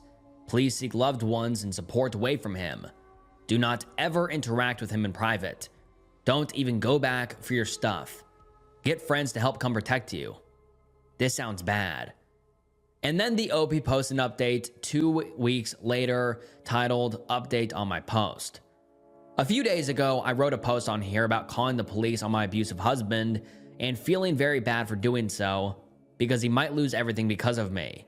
A lot of people here commented, and I'm thankful to every one of them, and wanted to give an update. My husband was arrested yesterday. He went crazy on me again after receiving my restraining order and threatened to kill me or commit S-word if I don't let him come back home. Regardless of this, he is probably not going to be in police custody for long. They don't take it very seriously, and one of the policemen even told me I shouldn't have gotten married to a person like this if I didn't want this to happen. I don't want to imagine what my husband will do when he gets out, because he is furious after being arrested and treated like a criminal. To him, I am still at fault for all of this, and he is telling our friends that he will make me pay. I am still struggling so much with blaming myself for letting all of this happen, but I want my life back and be happy again. It'll be a long way. I can only hope that the restraining order and the police will protect me until our divorce is through and he has to leave the country. I am trying to be careful about my every move too. Even though it's hard sometimes, I know that what is happening to him now is not my responsibility. I know I will be in a better place without him eventually. And someone comments and says, your husband is the reason why your husband might lose everything. No one else. Another user comments and says, and he is a criminal. That's why he's being treated like one. And another user says, we are never to blame for someone being abusive, ever. That cop Hole said you shouldn't have married your husband, 100% in the wrong. You need to go down to the station and complain. He needs to learn some compassion and needs some professional development. Be proactive, get some cameras, Ring cameras, and make sure someone stays with you to help you if you can. If you can't stay in your home, reach out to DV support. See if you can get some help. And the OP responds and says, at the moment, I'm safe because he is still locked up. I requested to be informed when they let him walk free. I already got a camera set up. I can't really go anywhere but my home, but I am in contact with the local domestic violence center, and they gave me advice on how to handle a dangerous situation. I'm trying to stay safe. I live in an apartment building, so there are always other people around, which makes this easier. And another commenter says, oh honey, I remember your original post. Your husband tried to kill you. Women who are strangled are 8 times more likely to be subsequently be killed by their partners than victims who are not strangled, studies have shown. And the more times they are strangled, the greater the odds that things will turn lethal. Your husband is abusive. He is a criminal. He will kill you if you stay. Please post on Reddit so we can reassure you that leaving him and calling the police is the right thing to do. Lean on your support system. Contact the domestic abuse hotline. Get into therapy. Please don't go back to him. Please stay safe. I am rooting for you, OP. And the OP responds and says, going back to him is no longer an option after the terror he put me through in the past 2 weeks. In my last post, I was still in denial and would consider it, but then he started sending me death threats, saying he will F me up when he gets home, and I don't deserve to live, and I'm not even a person, just an abuse material to him. I gave the cops everything. This is why he got arrested. Beating me up wasn't severe enough to them. My husband contacted me before he got locked up, and he is furious and says it's just empty threats because he was angry, and involving the police is an overreaction, but I don't believe him anymore. I am already in contact with domestic abuse services, and when he gets out, I will go somewhere he can't find me. And this is the last post we have ever received from the OP, and I just really hope the OP is in a better place and safe, because she's lucky to be alive, to be honest. I mean, this guy is a complete psychopath. He dragged the OP around the house, strangled her, threatened to kill her, and he even said the OP was just a abuse material to him. I mean, what a sick and depraved individual that deserves to rot in jail for the rest of his life. But I really do hope that the OP can find somewhere safe and get away from this man for the rest of her life. And I hope the man gets arrested and rots in prison for the rest of his life so he can put no one else through the terror he put the OP through. Husband finds out his brother has been perving on his wife. I, 38 male, just found out that my brother, 19 male, has been perving on my wife, 37 female. Throwaway, cause I'm still the only one that knows. Some background. My brother has been staying with us since the lockdown, after his university closed. He couldn't stay with our parents cause they just sold the house and moved into a 1-bedroom apartment, and our sister lives in a different part of the country. He was the oops baby, so I hope that explains the age gap. My wife and I have a 5-bedroom home, but currently don't have any children yet. We decided to adopt 2 kids in our 40s, so we let him stay here. My brother has always been different. He's a bit of a loner and doesn't have a lot of friends outside of his online group. He's a shy, geeky kid, but he's otherwise all right, or so I thought, when you get to know him. So here's what happened. The Wi-Fi doesn't quite reach my brother's room, so he usually does his schoolwork and other stuff in the dining room. A few nights ago, I was walking to the fridge after waking up in the middle of the night. Wife and I sleep early, and saw my brother working on something out, and as I got closer, I saw a very compromising picture of my wife.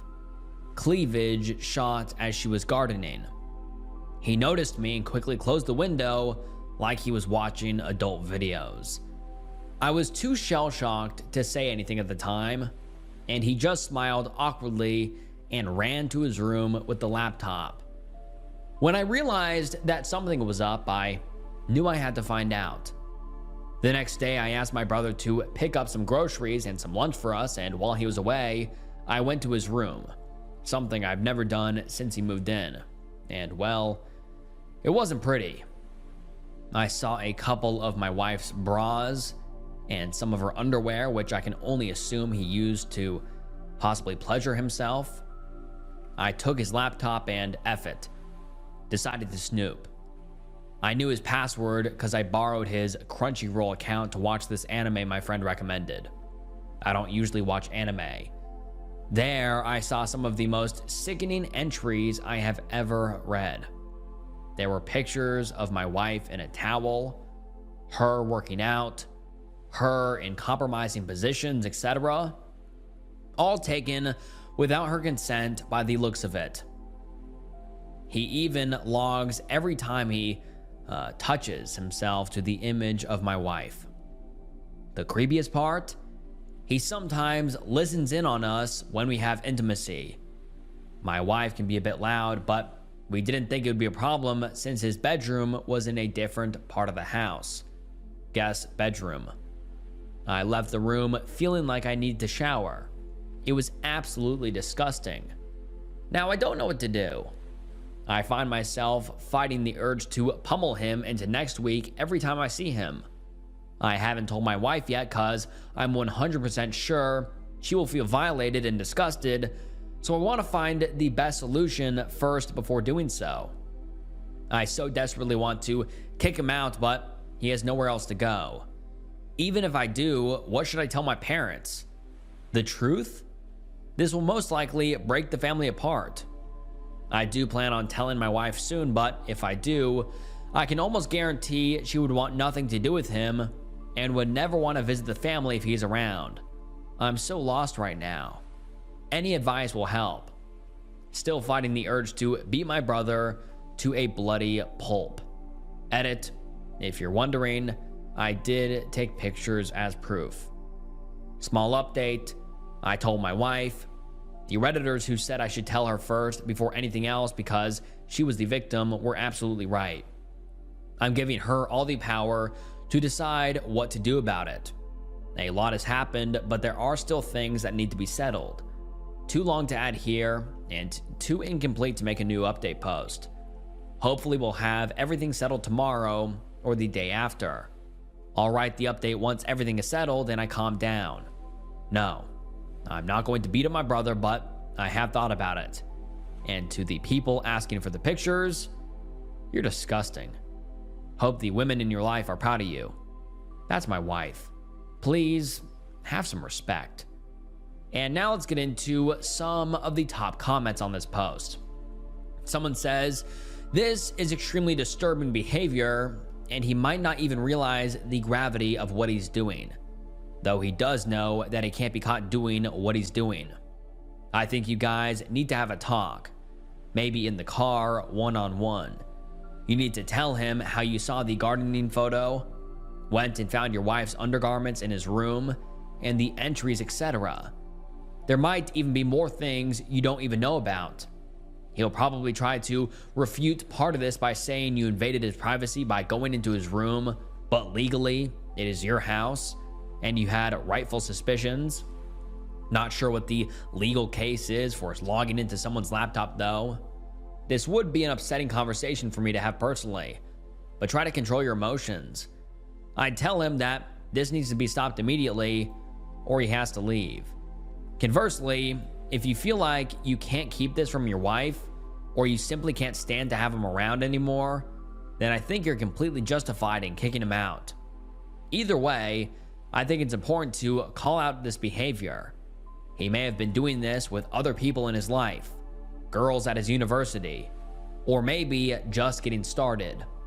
This could be the wake-up call to stop being a perv. And the OP responds and says, he's 100% leaving either way. I can't keep this from my wife, and she will definitely want him out, as I do too. The only concern here is what it might potentially do to our family. Sister will most likely take my side, but I don't know what my mom and dad will think. Family gatherings are going to be here from now on, and there's no way I'm letting him back once he leaves. And then we don't get an update for a few weeks, but we finally get an update, and let's get into it. This update was long overdue, so I apologize to everyone who waited for this. I've had daily messages asking me about what happened, and now that I'm in a better place to actually talk about it, I can tell everyone about what happened. First of all, thank you to the Redditors who pointed out that I should tell my wife first before confronting my brother. You were right. She did appreciate the fact that I gave her control over the situation. I told my wife the next day after posting, and needless to say, she did not take it well. She says she feels violated and unsafe in her own home. See, the thing is, my wife and I have been together for almost 15 years, so we literally saw this kid grow up. We took him out to the movies, to the beach, etc. We sometimes even joked to my parents that he was our practice baby. My wife has a tendency to distrust people in general, as a lot of people in her life have let her down in the past. Imagine how hurt and betrayed she was when she found out someone she trusted and loved dearly betrayed her like that. Honestly, if I wasn't consoling my wife then, I probably would have gone through with the initial idea and beat the ever-living crap out of my brother. After she calmed down and went to sleep, I called my sister and talked about the situation. My sister and I are close, given that we're Irish twins. I feel like she needs to know because she has 2 teenage daughters herself, and who knows what my brother would do to them if given the chance. We talked, and she was clearly mad. She loves my wife like a sister, and they're quite close themselves. She said she would support whatever decision we make, and that our brother would also be unwelcome at her place for the foreseeable future. Then we confronted my brother. At first, he denied it, but when we showed him the evidence, he started ugly crying and begging us to forgive him. I gave him an ultimatum. Either he lets me in his phone, laptop, and delete everything, or I call the police. There was so much more shit on his computer than I initially thought. So many more stolen pictures of my wife that were definitely taken without consent. He even recorded the audio of us having intimacy. Who does that? So after hours of me looking for as much stuff as possible and pretty much clearing out most of his hard drive, he eventually left without much of a fight. Oh, and we definitely threw out my wife's defiled underwear and are most likely going to have the room he stayed in cleaned professionally. I checked, and thankfully, he didn't have any hidden cameras anywhere. Oh, and if you're wondering how we got pictures of my wife in a towel, the shower for the masters doesn't have hot water yet, so my wife used the share one in the same area. She would usually walk out of the bathroom with just a towel and go change in our walk-in closet. This shouldn't have been a problem because the guest room was in a different part of the house, far from the main bedrooms, and it had its own bathroom, so my brother had no reason for being there. Needless to say, My wife is still shaken up about the whole thing, which is why I didn't think about writing an update until right now. I'm sorry, but my wife's well-being is my priority above everything else. My mom eventually called me asking what happened. She seemed very confused, so I figured my brother didn't tell her anything at all. I told her what happened, and needless to say, it did not end well. She kept asking me to forgive my brother and take him back. She ranted about how difficult it would be to support him, and how what I'm doing is breaking the family apart. I let her talk until I eventually said my brother would no longer be welcome in my home. I told her that she needed to get him therapy, and that until then, there is no chance we would ever see him. My mom told me she talked to my sister about it, and I said, good luck. She's mad at him too. Not sure what's going to happen to our family now. The reason why we got the big house was because we wanted everyone to come over during the holidays and stay with us, but I'm not sure if my parents will at this point, and there's no chance my brother is ever coming back anytime soon. Thankfully, my sister is 100% on my side, and we're going to talk about what we're doing for Thanksgiving soon. My wife hasn't really been the same either, but she's getting better now that my brother is gone. We're talking about therapy, which is something she's very willing to try out. We took a drive to the beach earlier. Chill guys, we didn't leave the car, and talked about the future. We both agreed that after this whole pandemic thing is over, we're going to finally start our family with kids. We want two. Being a mom is something she always wanted, but we both wanted to be financially secure enough to give them a good life, and for us to be in a good position where we didn't have to work so much and just spend time with them. The sparkle in her eyes when we talked about our life together with kids told me that while things aren't good right now, we're going to be okay. I honestly can't wait to be a dad myself. So yeah, long story short, my brother is gone. Wife is still sad. Sister is on my side, but mom isn't, and I'm going to be a dad in a few years. Thanks to everyone who gave me their advice. It honestly helped me clear my head and make the right decision to tell my wife first. Oh, and to answer questions that may come up, no, we did not go to the police. My brother deleted everything voluntarily and left without a trace. I'm sure the pictures are still out there somewhere, but thankfully, they aren't too explicit that it would severely damage my wife's reputation. And no, we aren't going to try and get pregnant or anything like that. We plan on adopting, which is something we both talked about early on. So again, thanks to everyone who messaged and commented.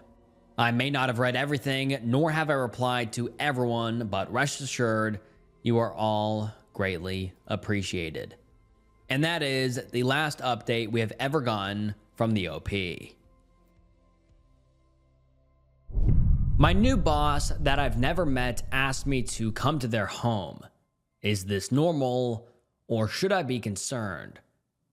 Hi all, I, 26 female, recently accepted a remote job after 2 rounds of interviews. The job seems to be with a legitimate company, and the owners I met over Zoom match up to the website, but after accepting the job, I was never sent anything to sign. They haven't done any background checks or even asked for my full name or date of birth. It is a small business, so maybe that's not odd and it just slipped their mind.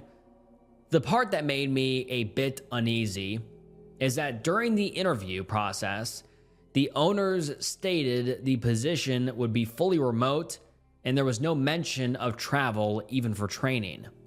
Now that I'm hired, in quotes because there's no proof and I haven't signed anything, they've asked me to travel about an hour and a half to one of the owner's homes for training. I thought this was odd because although the company operates remotely, I'd think they'd at least want to meet somewhere public because we're all essentially strangers at this point. I was still trying not to overthink it, but after telling some family members about this, who owned their own business in the past, they expressed that this isn't normal and I need to be careful walking into someone's home who I don't know. I tried to communicate my apprehension with the owner, and they stressed that going to their house was extremely important in the training process. Can anyone offer any insight? Am I thinking too much into this? Thanks in advance. Editing for more context so no one thinks I'm a clueless moron. This job is in a very niche industry that I'm extremely qualified in. I did criminal searches for the names of the owners through the state they reside in and searched for home addresses to no avail. I thought this was strange also and wanted to confirm my suspicions. Edit again so everyone will stop insulting my intelligence. I am not going. I posted this to confirm my suspicions that this isn't normal and will be saying no and expressing that this situation has made me feel extremely uneasy. Thank you for everyone's input. Although, let's get into some of the top comments. One person says, "This sounds shady and I would abort mission ASAP if I were you." And the OP responds and says, "This is what everyone is telling me. The company looks legitimate though, and the owners are female also. I'm really torn because I don't want to turn down a good remote job, you know?" And someone else says, "Stop being an idiot because you are desperate and want a remote job so badly. Everyone is telling you this is a terrible idea for a reason. What was the point of asking if you're not going to listen? I'm sorry to sound harsh, but that's a legitimately dangerous scenario. Take care of yourself." And the OP responded and said, "No, I am listening. I wanted to confirm my suspicions that this is extremely odd." And then we get an update 3 days later, and let's get into it. The OP says, "First off, I want to thank everyone for their advice. It was extremely helpful to have others chime in to validate that this whole situation was extremely odd and inappropriate. It made me feel confident that I could put a boundary in place that my safety was non-negotiable." Now on to what happened next. Like I said in my previous post, I stated I felt unsafe to the owner. They then replied that they could get me a ride to their home, costing close to $200, which gets rid of the theory they didn't want to rent a space due to money concerns. I declined the ride and then repeated my concern about safety going to their home and asked if we could do the training remotely or if we could meet in a public space where I could possibly bring someone. I thought this would make them second guess their behavior because surely any rational person wouldn't want to make a potential employee feel unsafe. Nope, that's not how this went. They sent me a long email back telling me that essentially the only way I could have this job is if I go to the owner's house. They stated that they cannot hold meetings anywhere but their house due to information privacy concerns. Please keep in mind this is not a government job or anything where sensitive, confidential information would be exchanged. They then went on to say that I could absolutely not bring anyone. So bottom line, I would have to show up to their home alone. The kicker is, they then stated that they've second-guessing me as a candidate because I voiced these concerns, and they only want like-minded, collaborative employees. Moral of the story is listen to your gut and stay safe when searching for jobs. I'm not sure what is going on here, but I'm happy that I didn't go. I'm not sure if I should reach out to the job posting site that I originally applied on to let them know about this. I just don't want anyone else to end up in an unsafe situation because they need a job. Thanks again, everyone." And now let's get into some of the top comments. Someone says, "Whether or not this was a plot to murder OP, there is so many red flags about what they were asking her to do. I can't believe she even needed to ask Reddit about this one. I guess she hasn't seen enough horror movies." And another commenter says, "I mean, obviously it was a scam or trap or criminal operation of some sort. No question there. It's very clearly sketchy AF. I can't help but be curious about what kind though. Was she going to get abducted like in Taken? Or was it some kind of desperate Amway pitch? Fortunately, we will never know. And someone replies and says, exactly. This is one of those rare occasions where I'm happy that the conclusion is boring. And luckily, that is the last time the OP ever posted about this. But that last commenter we just read there is totally right. It is great that that last update was boring, because otherwise it could have been horrific. The OP could have been abducted or kidnapped or something horrible.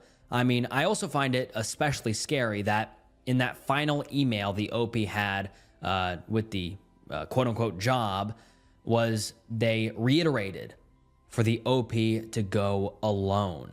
They weren't allowed to have anyone with them. To me, that's just so scary. How, like, if the OP would have gone, they would have been completely alone in the middle of nowhere, and who knows what was waiting for them at the, entrance of this house.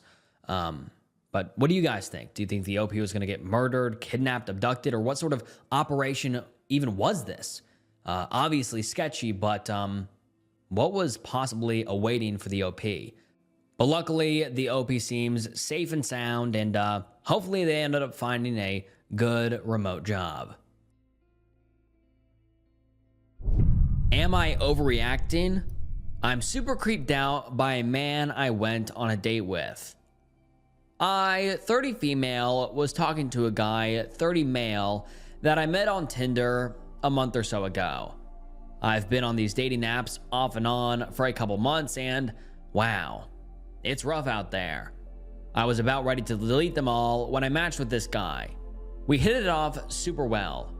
He was thoughtful, funny, and could genuinely hold a conversation. After a couple days of talking off and on, we moved to Snapchat. I only use Snap to verify someone is real and to avoid giving my number out, as this story will explain exactly why not to do that, lol. We talked through most of the following week and a half. I really liked him. So when he asked to see me on that upcoming Friday, last week, I was very excited. I'm a single mom and have a pretty high-level job, so I'm left making decisions all day, every day. And he knew that, so he suggested that he would love to plan the whole date for us. He seriously sends an itinerary, lol. He bought us seats at a black light painting class, and then to an arcade bar where we were done. Even suggested to wear comfy shoes since we were going to be standing most of the night. It was so thoughtful, and I was honestly pretty impressed. We meet in the painting class parking lot. The class was so much fun. When we were done, he even asked if someone could take our picture holding the paintings so we could look back on it. At the time, I thought it was pretty romantic. As we were leaving, he asked if I wanted to have him drive us to the bar. I agreed. I was really looking forward to it. The night continued to be so much fun. I kicked his ass in pool and ping pong, and after we got tired, we decided to stop next door to this cute martini bar to end the night. While we were there, it somehow was brought up that he would never approach a woman in the bar. He asked if I would, and I said yes. I have in the past. So flirting, he asked to show him how I'd do it. So having a ton of fun, I got out of my chair and started role-playing, lol. I came up and said, "Hey, my friend over there thinks you're super cute," pointing to across the bar. Then I literally made a sprint for it and run to a chair across the room. Then wave, lol. At that point, we were both laughing so hard. I came over and asked for his number, since at that point I only had a Snapchat. A little bit later, he gets a phone call and steps out. I thought nothing of it. It was loud in there. But then maybe 10 minutes later, he calls me, saying I need to come outside. So as I go outside, I notice he is all the way down the street. It was odd. I walk down there to meet him and he says, "My friend just called. She's having issues with her boyfriend and wants me to come stay with her." At that point, my balloon popped, lol. I somewhat understood. I have guy friends, but it was weird and I resigned it to the date being over. I said, "Okay, well, let's just go then." It was late anyways.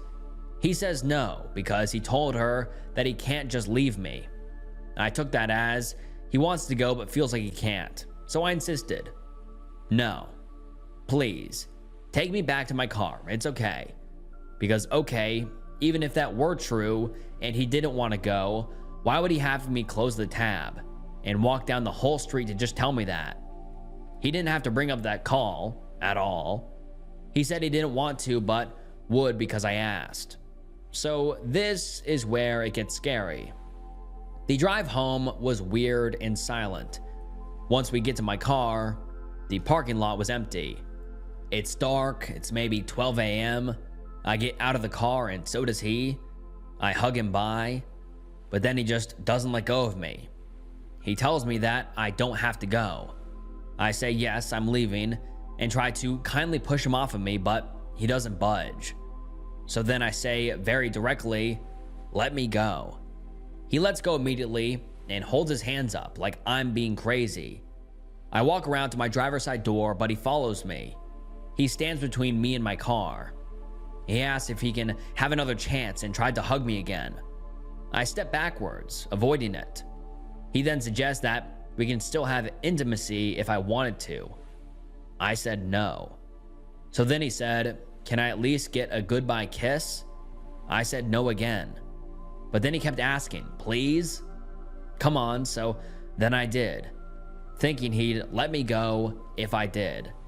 He opens my car door for me and I get in. But he just holds the door open, standing there like the actual man emoji, saying nothing. I say, what? Please shut my door. And he asks if he can have another chance.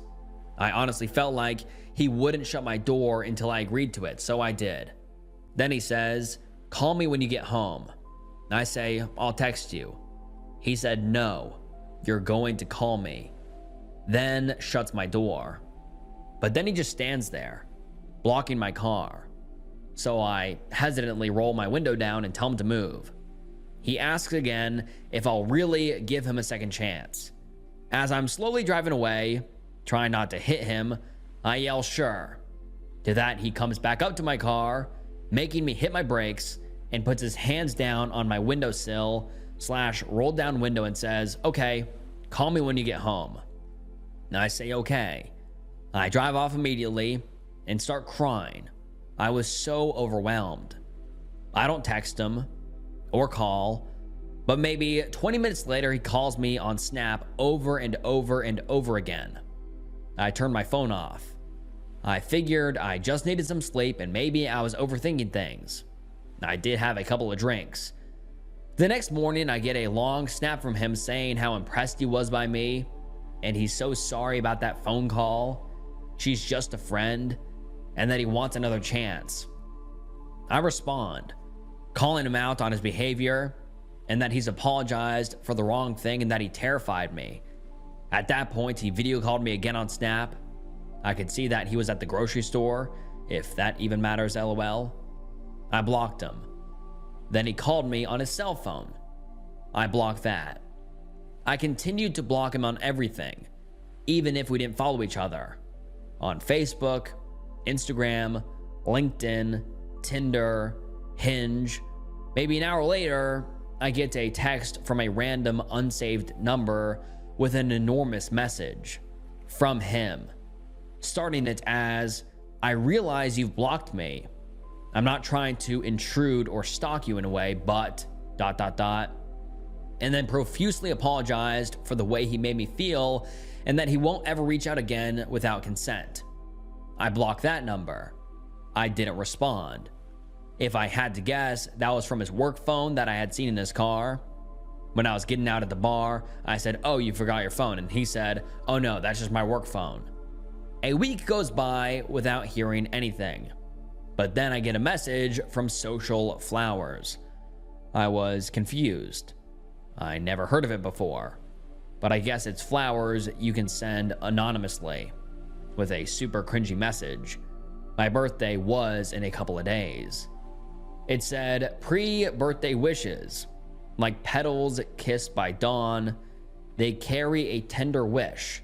unfolding sweetness to wrap your heart in light and warmth. A quiet gift to brighten your soul's garden. These flowers hold my wish to mend any missteps, each petal a quiet regret and hope to make it right. You left a lovely impression.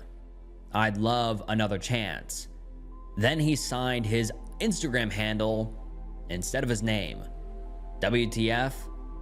I declined the flowers. After a couple of days, I hadn't received anything, so I thought maybe it was over. But then, while I was at work, I get a notification on Snapchat that blocked user has created a new account. This was the random number he texted me from, assuming his work phone. I had saved it under his name and blocked just in case. I'm glad I did. I immediately blocked his new Snapchat, scared that he would try to add me or reach out again. I'm so confused because my friends are laughing it off as if he wanted to, he would type of jokes. But I'm genuinely creeped out. I've bought pepper spray and am constantly looking around for him when I'm in public. Am I overreacting? What do I even do? I feel like something should be reported. I don't know to who or for what, but this does not seem normal. And now let's get into some of the top comments. Someone says, not overreacting.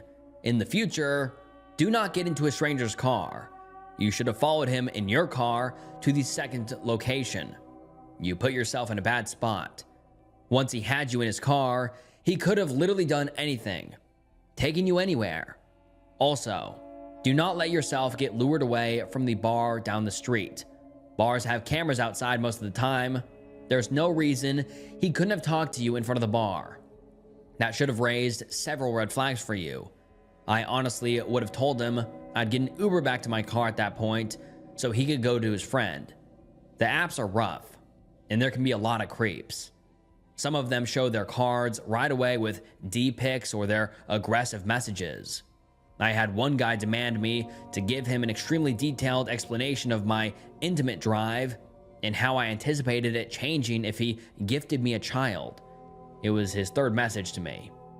Yuck. Some hide it better until you meet them in person.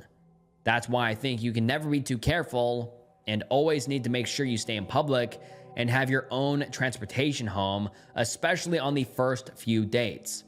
I'd rather be an overcautious worrywart than stuck in a bad situation. You are not wrong for being creeped out. He is way over the top, and I would also be scared/uneasy.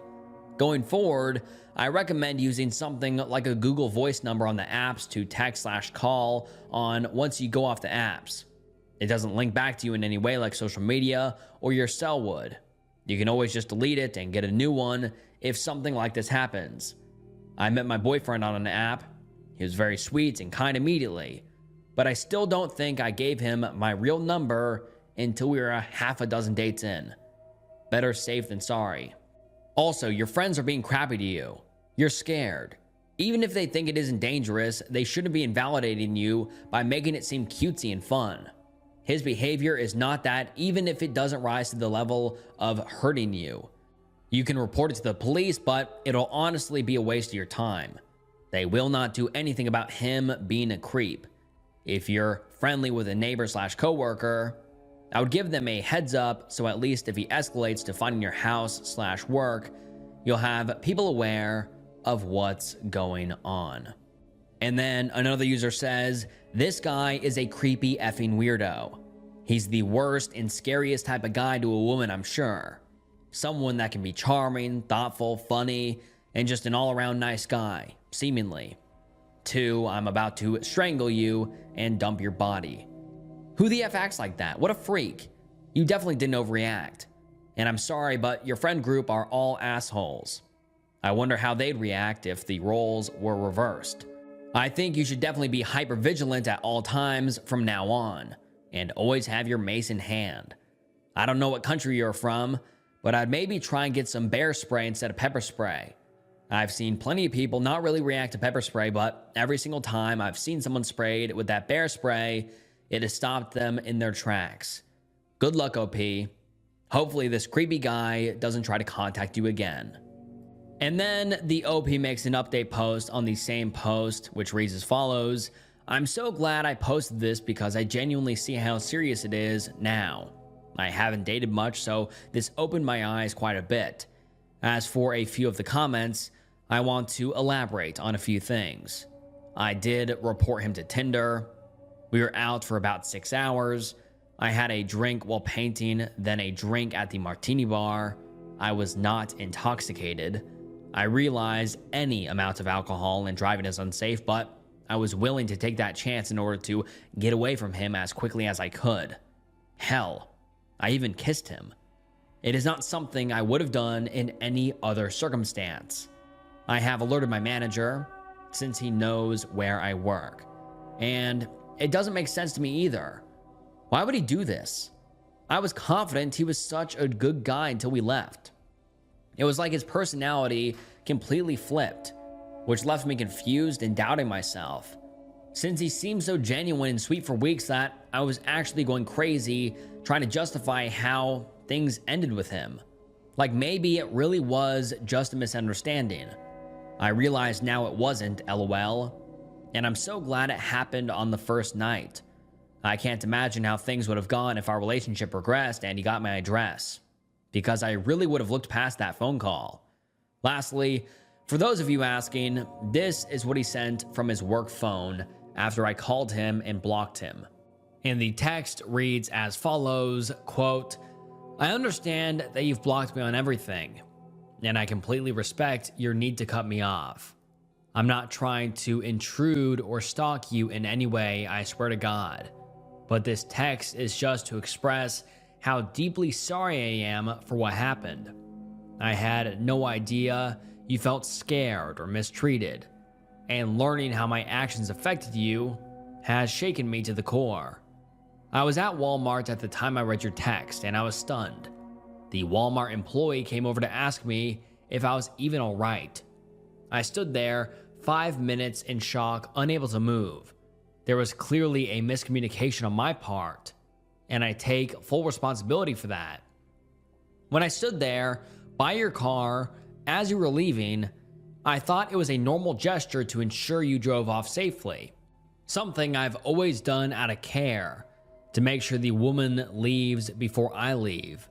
But I see now how it came across differently, and I'm heartbroken that I made you feel trapped or held hostage in any way. You had every right to feel the way you did, and I'm so sorry for not recognizing your discomfort in the moment. It was never my intention to pressure you or make you feel unsafe. I swear on my mama and God above. That's the truth. For the past several weeks we've spoken, I've tried to be so respectful and kind, always seeing you in the best beautiful light. You're truly the most beautiful woman I've met, inside and out. I swear to God I wasn't raised to act with bad manners or ill intent, and knowing I made you feel otherwise has left me shattered, changed. I deeply regret failing your honor and your boundaries and making you feel anything less than safe and respected. I don't expect a reply, and I want you to know I won't ever contact you again unless you choose to reach out first. I respect your decision completely. I just needed to share this to clear my conscience and let you know how sincerely sorry I am. I'm committed to learning from this and ensuring it never happens again. I wish you nothing but peace and safety moving forward. My deepest apologies once again. It is my hope to make it right by you." Seems like a genuine message at first, but considering what he did after he sent it, makes me think he's just a really good talker. Probably how he got me to trust him so quickly. And honestly, this was somewhat of the reason why I felt like I was overreacting. Anyways, for those of you that read all of this, thank you. It feels good to have the support. I'm planning on reporting it to the police, and if anything else happens, I will file an order for protection. If anything else comes of it, I'll try to update. And then we got an update 3 days later, and this update reads as follows. For those of you who saw my last post, I thought I'd give another update. It got worse. I was supposed to go out the other night with a friend to the clubs downtown. relatively around the same area we went in that date. And luckily, I had other plans, so I couldn't go. The next morning, I wake up to phone calls from that friend that went out, telling me to call him as soon as I got up. He proceeds to tell me that him and his friend were at a bar when he gets tapped on the shoulder. He turns around, and it's the guy I went on a date with. He apparently was going around asking people if they knew me. Mind you, this man does not live in this city. He lives about an hour north of where I am. My friend, not realizing who it was at the time, said he knew me. The stalker proceeds to ask him where he could find me, or if he knew how he could contact me. Obviously, all of his alarms going off. My friend said he didn't know me well enough to have any of my information, but asked him why. The stalker says, last time we talked, we had a miscommunication, and I just need to clear things up. I just want to talk, man. I just want to talk to her. My friend quickly shuts it down, says he won't be much help, but that if I wanted to talk to him, he's sure I would have reached out. Left it at that. He took pictures of him and the friend he was with. I immediately called the police, only to find out my neighbor, I live in a duplex so we share the same house, said that last night someone was ringing our doorbell at 1 a.m. My dad came over and installed Ring doorbell cameras. The police are patrolling my street. They said I have enough to press charges of harassment and stalking. Thank you for everyone that responded to my last post. Without most of those comments, I'm not sure I would have been realized how serious this was. Since then, my friends have apologized and are fully supportive. One of them is sleeping with me tonight. And now let's get into some of the top comments. Someone says, wow, how could he have found where you live? Do you think he followed you? Stay safe and please keep us updated. And someone replies and says, from experience being stalked, he likely kept fishing for people who knew OP and came up with nonsense stories to get their contact information. From there, all he'd have to do is reverse search online using that info. Example, if he had OP's phone number, he could find their full name and home address using sites that can find people. And someone else says, WTF, it's like after that phone call, he supposedly had a deadline to make, or they were gonna off him. You just made me delete Tinder. Gotcha. And someone else says, wow, that is so effing scary. And then the OP posts a final update 2 months later, and let's get into it. The OP says, hi everyone. So I don't use Reddit often, so I'm not too sure how to post an update. Hopefully this works, haha. But to give a final update on my last couple of posts. This is how it ended. I'm still shocked and trying to wrap my head around it. I had originally left out a part in my first post. It was already so insanely long and it didn't seem relevant at the time. I kept out the part where I ran into acquaintance during the first date. I had met this guy one other time. Let's call him Corey. And he was with a girl. Let's call her Megan. I met Corey several weeks prior at a bar. He was a part of the friend group I was with and just took him as the typical super fun gay guy in the group. Since that day, he had been hitting me up almost weekly asking me to hang out. I don't go out often, so that combined with being a bit weirded out on his persistence, I never met up with him. Fast forward to the day I had the date. He reached out again, asking if we could go to the bars, but I said that I was going on a date and would not be available. He asked where we planned to be, and I told him, not thinking he'd actually show up. Later that night, he shows up to the martini bar we were in. He introduces me to Megan, but then for some reason, they both sit down next to us.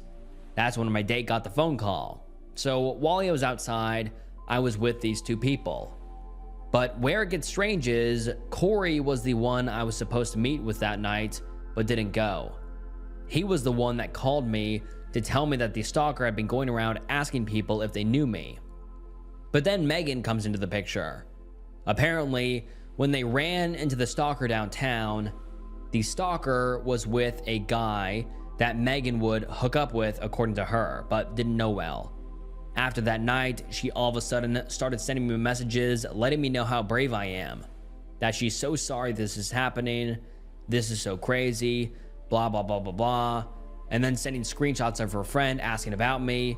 She even sent screenshots of him asking her to set me up so the stalker could come talk to me, but she insisted she trusted this friend. It felt off. Something was weird. At one point, she did ask me to come hang out with her and Corey, but she would say they'd keep me safe and nothing would happen.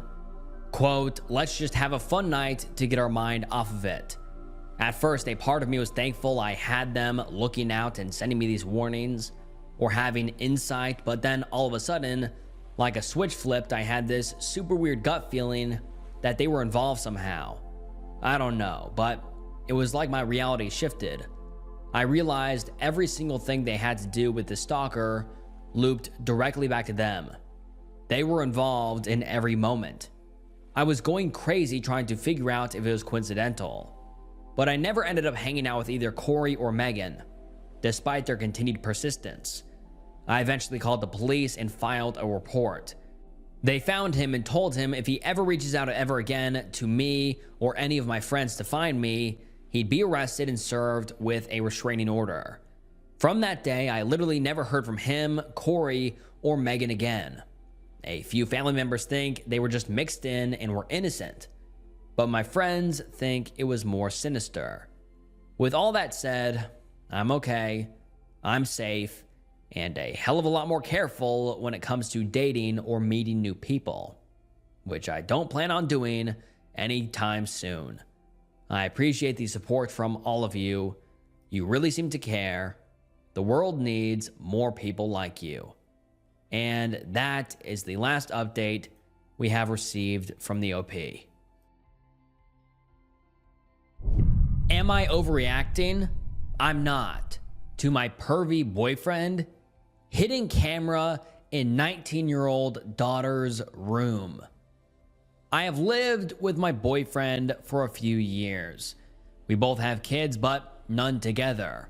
I have a 19-year-old daughter, and we just found that he hid a camera in her room. She found it, he admitted to it, and I kicked him out. We aren't living together anymore. Relationship is clearly over. What I'm not clear on and want to know am I overreacting about is whether or not it's worth it to press charges. No red flags before this. If there's no way he's done this before and there isn't anything concerning on computer or phone. Yes, adult videos, but no hidden camera or girl material. Should charges be pressed that can ruin his life and potentially send him to jail? And let's get into the comments and people's advice. Someone says, just because you didn't find anything on the computer doesn't mean the police can't. And the OP responds and says, true. Someone else says, exactly came here to say this. Usually people who do this sort of thing have hidden folders and apps that are used to hide these types of images. I would report it for a few reasons. Number one, to send a strong message to your daughter that you are in no way softening the blow for the perpetrator you brought into the house. Number two, the police investigation will allow your daughter to have closure, one way or another. Number three, this is a registry type of an offense. You can't allow him to get away with violating your daughter and potentially being in a situation to victimize others. Say he gets work in a group home. What's to stop him from videoing his unsuspecting clients? I've worked with minors who were victimized, and they are often inclined to protect the perpetrator and in an effort to spare their parent of guilt or other negative responses. She may not have known the abuse was occurring as well, or consider this violation as abuse until years down the road when she gains life experience. You want to send the strongest of messages that you will always do whatever is in your power. Any less and you are siding with the abuser. And someone responds to that and says, this 1,000,000%. Your child deserves justice and he deserves to be in a registry and behind bars. You don't know how long this has been happening. He could have sold videos of her to other creeps in the internet. And someone else says, press charges. That's so effing wrong and messed up. What a piece of shit. And the OP comments and says, I agree. I'm heartbroken and having a hard time seeing the situation objectively. And then we get an update 7 weeks later. And let's get into it. The OP says, you may recall my prior post about a hidden camera in my daughter's room. Did I think I was overreacting? No. Was my daughter conflicted about ruining his life and his children's lives? Absolutely. Thankfully, I was able to gather so much insight from this group about similar situations and facts to arm her with the ability to make a decision to move forward pressing charges. It's going to happen soon. Also, after our 3.5-year-long relationship, he has the clear conscience to move on dating someone else. Here's the worst part. She has kids. She has also been told about what he's been accused of, and she either doesn't believe it, believes whatever excuse he's making up, or feels like she can see past it. Gross. Just gross. I'm still left heartbroken and hurt and having a hard time getting through each day without anxiety over my future and wondering how it can be possible that I will ever trust another man. For now, I'm putting all of that to the side as much as possible to support my daughter in this legal battle to come. And now let's get into some of the top comments. Someone says, thank you for standing up for her and helping her to stand up for herself. As a daughter of someone who has a pervy husband, it will mean a lot to her when she gets older. That guy needs to be stopped, and hopefully a lawsuit will help the new woman realize that this is a legitimate, serious issue. And the OP responds and says, he's ruined his life and mine too. Of course, I'll be able to have a guilt-free future without a criminal record. I'm so proud of my daughter, and I hope she finds empowerment in being able to take control of this awful situation. Someone else says, your life isn't ruined. I would argue that your life is better without this asshole.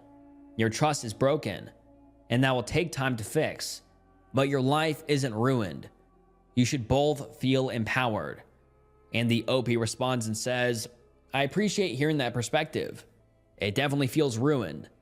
I don't know how long I'm going to afford to stay in this home, and the reality of that situation is grim.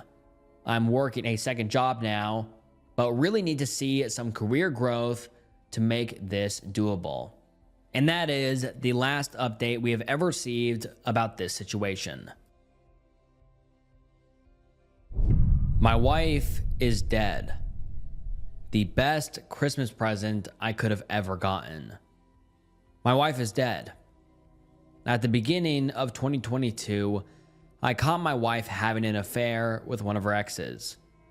Our marriage wasn't perfect. I was not the perfect husband, I will admit, but I did my best. I put effort into the entire 5 years we were together. I put my all into the relationship. Her, I could not say the same. I was forced to confront the reality of who she truly was shortly after I caught her. She illegally evicted me from our shared home, lied to the police to try and get me arrested, tried to get me fired from my job, and tried to turn all of my friends against me. Some of these succeeded, while others did not. She has made my life a living hell since the day I asked her for the divorce, and has planted her heels into the ground over our separation to try and drain all my finances and emotional strength from me. The only upside is we had no kids for her to use as weapons. But I soon found out that her strict policy of birth control with me did not extend to her suitor, as he got her pregnant 5 months ago. I thought maybe this would help speed along the divorce, but it only rallied her in her efforts to destroy me. On Christmas Eve, my wife and her suitor went to a party where both of them got drunk. I find this fact terrible, as all her friends knew she was pregnant as well. Her suitor drove them home, a mistake that would cost them both their lives. In the state I live in, our divorce is now considered to never have even started. I will be able to claim her life insurance policy for myself and move back into my home. Her parents called me up distraught yesterday, acting as if the last year hasn't happened, and offered their full support to my funeral preparations for her. My confusion here was beyond belief, but the apple does not fall far from the tree when it comes to my wife. I told them if they want a funeral, it was coming out of their pockets. I will pay for her to be cremated and deliver her ashes to them in the cheapest urn offered if they desired. They called me horrible and tried to guilt me about her life insurance, but after only 4 minutes on the phone with them, I hung up and blocked every one of her family's numbers. I'm going to be taking a few extra days off work to move back into my house over the next week. I've already made arrangements to have her stuff hauled off, so my home will be an empty canvas to start my life anew. I don't know if there is a God or if this was just karma, but I truly believe now that I have come out on the other side of this storm. And then, now let's get into some of the top comments. Someone says, make sure to block all her scumbag friends as well. Have her shit delivered to her parents' house. Then, live well. And the OP responds and says, I cut those people out of my life when they turned on me due to false allegations that I had video evidence to prove wrong. If her lies being exposed in 4K are not enough to convince them, they are nothing more than anchors to be released in the sea. And someone else says, a lot has happened to you in a relatively short amount of time. Please, keep an eye on your own health and well-being, dude. And the OP responds and says, looking inwards into the void is not something I want to do right now. Once I can sleep in my own home again, I will peer into that darkness. And then the OP adds something in the comments and says, judge me how you will. I will not argue with how many actions influence others' opinions about me. I just know that if the situation was reversed, my wife would be shopping around for a sports car with the life insurance money she collected on me. And then the OP posts an update a few days later, which reads as follows. I have decided to elaborate on a few common threads I see in this post here, as responding to all the comments would be too much. Firstly, some are judging me for the way I'm reacting to the death of 3 people. You're right. It is not normal, nor is it healthy. I feel no emotions toward my ex at this moment. All my hatred, resentment, and regret evaporated when I learned of her death. I feel nothing but relief right now. This void has slowly consumed me over the past few days. I feel numb, like I'm dreaming, like what happened is not real. This woman made my life a living hell for over a year. She set out to destroy me and would not stop until she did. I do not like the fact that I feel this way over the death of 3 people, but that is not a box I feel ready to unpack this moment. Secondly, I've reached out to my ex's mom today, and things are much more civil as of now. I'll pay the hauling company to move her stuff into one of their storage units, and they can figure out the rest. Her mother revealed to me that they cannot afford to host a funeral for my ex. I am 100% the legal beneficiary of her life insurance. Despite my past hatred for her family, I told her mother I will give them a small amount from her life insurance so they can have a service and arrange burial logistics for her. This is contingent on us cutting ties after, and I will not be involved any further in her funeral. I will still be talking to a lawyer. Lastly, I'm not going to elaborate any further, except the only lives lost was hers, her suitor, and their unborn child. Some are saying that I should sell the house. Right now, I only want to return to my home.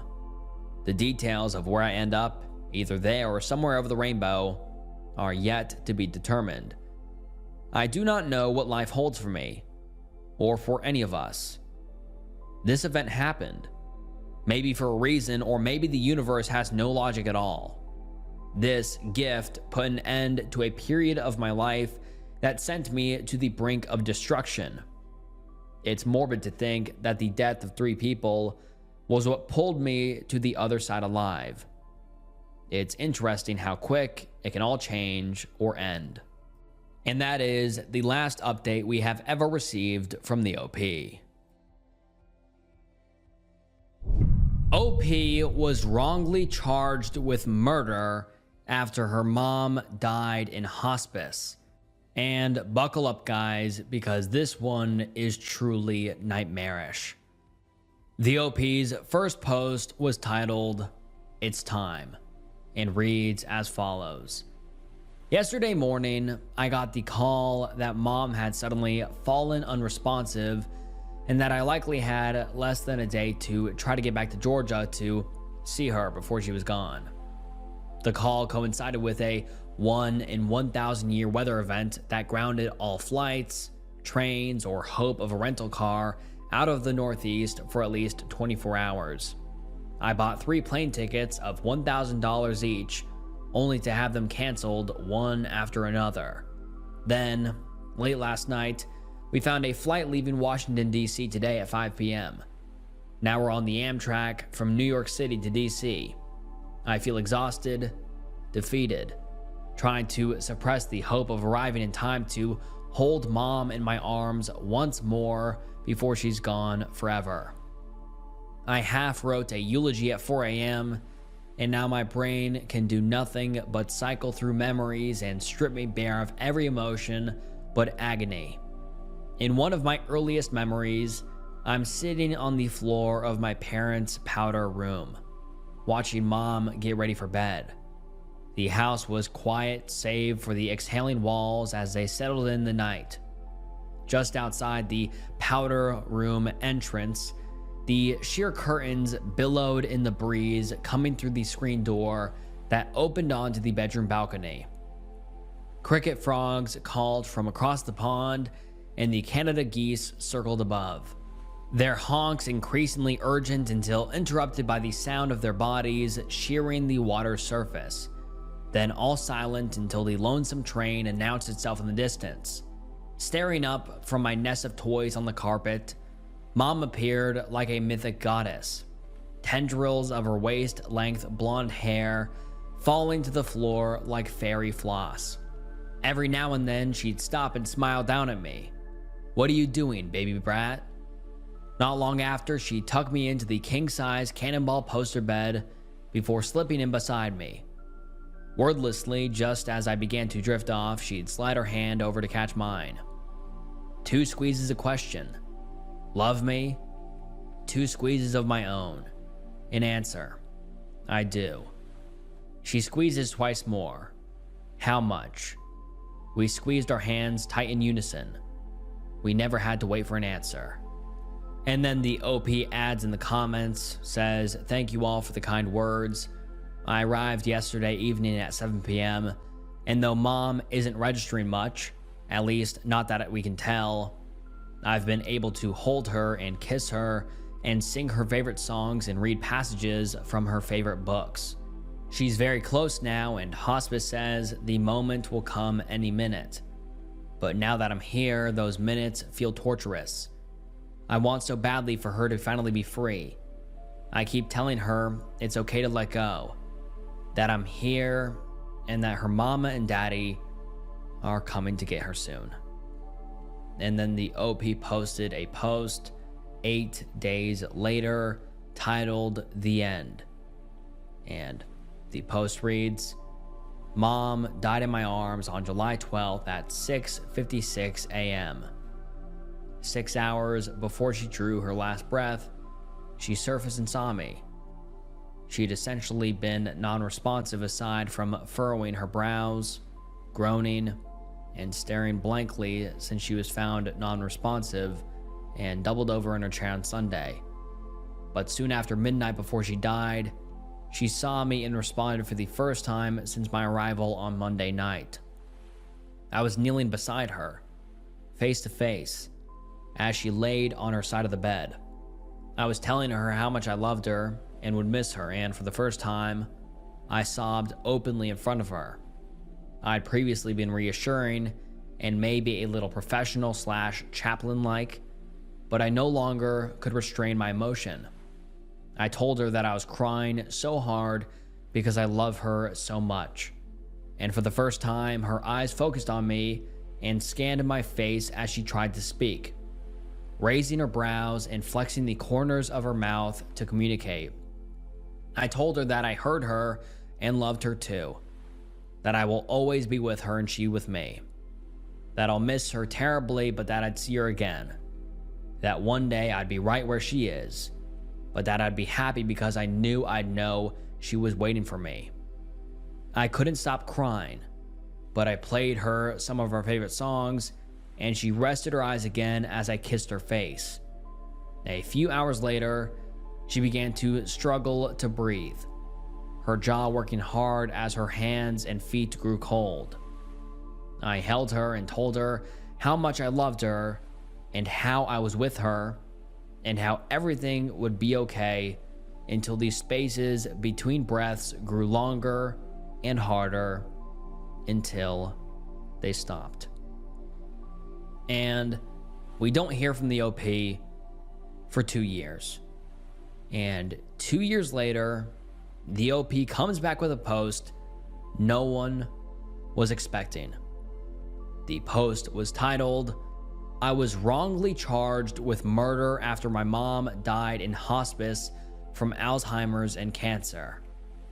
Now I'm trying to prevent the same thing from happening to other caregivers." Bear with me because this is going to be a wild and horrifying ride. That said, many of you in this community may recall me, as I was a frequent poster throughout my mom's brutal decline from Alzheimer's and cancer, and another user linked my story in here after my arrest back in March. Now that I'm free, I want everyone who has loved one with dementia, especially if they plan to ever go on home hospice as well as I did, to know what happened. In July 2023, I was called by my mom's home hospice provider. She had end-stage multiple myeloma and Alzheimer's, and told I needed to get down to Georgia, from where I live in New York City ASAP. She had been found doubled over, non-responsive, with an oxygen saturation in the 70s, and blackening fingers and toes. She had been declared actively dying by hospice staff, and I was told on the phone that she had hours to days left to live. My husband and I got there as quickly as we could, grabbed our comfort kit from the house. My mom had only been in assisted living / memory care for 3 months at that point, but had been on hospice for several months before, which was when the comfort kit was prescribed to us, and set up a bed in her room. After 3 days with no responsiveness to anything but a pained face as she was turned, she had 2 large bed sores and no food or fluids, along with no urination or defecation.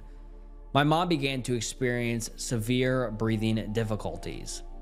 Despite repeated requests, the hospice company had not prescribed a comfort kit or morphine to the assisted living facility itself, which led us to rely on my mom's comfort care kit and hospice instructions via phone. Sadly, the single dose did nothing to alleviate her respiratory distress, and she died as expected. Unfortunately, her death was reported as suspicious that same day. And 19 months later, in February of this year, I was charged with 2 counts of murder in the state of Georgia: felony murder and malice murder, both of which carry the possibility of the death penalty. Luckily, I had collected ample evidence, much of which didn't seem to have been available to the medical examiner and district attorney. These included eyewitness testimonies to her death and days leading up to it, videos and photos of her condition. I'd been planning legal action for suspected malpractice, so I was documenting everything. Proof of her prescribed morphine, phone and text records, as well as hospice records that showed she had been declared actively dying, and that I was called down from New York City to be with her. With this new information, the medical examiner updated her cause of death, and it was no longer ruled a homicide. The DA then dropped all charges in August, and I was released from my $200,000 bond. Though I was cleared, the experience devastated me. I lost my career in a science/medical copywriter, my life savings and my husband's, my family. They cut all contact as soon as I became a suspect, and my reputation while grieving my mom's death, and the agony of both cancer and Alzheimer's, and fighting for my own life. But now that I'm free, I'm doing everything in my power to make sure that what happened to me never happens to anyone else ever again. While on bond, I'd spent months researching how this happened to me, and I realized that none of it would have happened had the hospice company kept an official record of the fact that, number one, I had been given a comfort kit, number two, I was authorized to administer the medications, and number three, the medicational use had been regularly recorded by hospice to confirm appropriate use. Because there had been no records aside from my own documentation, the assumption seems to have been made that comfort kits are not allowed to be used by families, only by medical professionals. In fact, several attorneys I spoke to after the incident expressed shock that lay people were ever allowed or told to give morphine to dying loved ones, as many believed it was illegal. However, millions of American families are prescribed and instructed to use comfort kits with their dying loved ones every year. When I was charged, I had no idea there were no legal protections for this use. It's why I assumed, after being accused, that everything would soon be cleared up once investigators realized this, but no one ever seemed to. I realized then that what happened to me had exposed a huge gap in our home hospice care system. While caregivers are routinely provided comfort kits, no legal protections exist to shield them from criminal allegations once their loved one passes away. This is very different from healthcare providers who are protected from such allegations. Now I'm proposing Marsh's Law in my mom's name. This law would mandate that, as soon as families are prescribed a comfort kit, hospice would document and confirm that this kit is for the family to use in accordance with their training/guidelines. At this point, families would be able to keep a record of their comfort care use, including the dosage and symptoms that prompted it. Finally, on a regular basis, hospice professionals would verify this use so there's a clear record of documented/authorized use. Such a law would have prevented what happened to me. But until the law I want becomes a reality, I want to post the following advice for everyone here, because if this happened to me, it will happen again to someone else. Number one, once your loved one goes into hospice and you receive your comfort kit, ask your hospice nurse/provider if you can make a video recording of their instructions for its use and try to record them giving you the permission to record. This is important depending on state laws. Not only will this help confirm that you are indeed the authorized person to give them these medications, but will also help you remind you of the exact instructions if and when your loved one begins to experience distress. Number two, keep your own document recording comfort medication use, including the amount and symptoms that prompted it. Even better if you can get the hospice provider to sign and verify. This way, if someone accuses you of abuse down the line, you have some documentation of appropriate use that is witnessed by a medical professional. And three, finally, And this is the hardest/worst part. If your loved one is in a profound distress and nearing death, recording their condition and symptoms via video may prove critical in giving investigators and medical examiners needed context for their death. My videos very likely played an important role in my case, as some people at the facility she was at had falsely alleged online that my mom was singing and dancing just before she died. Videos, photos, and hospice's own records of her condition proved otherwise. These videos and photos, since they are so triggering, as hidden in a private folder on my husband's phone, so I never have to see them. And that is the last we have heard from the OP. But that's some good info at the end if you are ever in a scenario like that, because I just never knew this was a possibility. If you are taking care of one of your elderly or just regular loved one who is suffering from some sort of disease or whatever. I mean, the reason I found this so nightmarish was that the OP lost their mom in such a horrible and sad way. And soon after, they were framed for murder.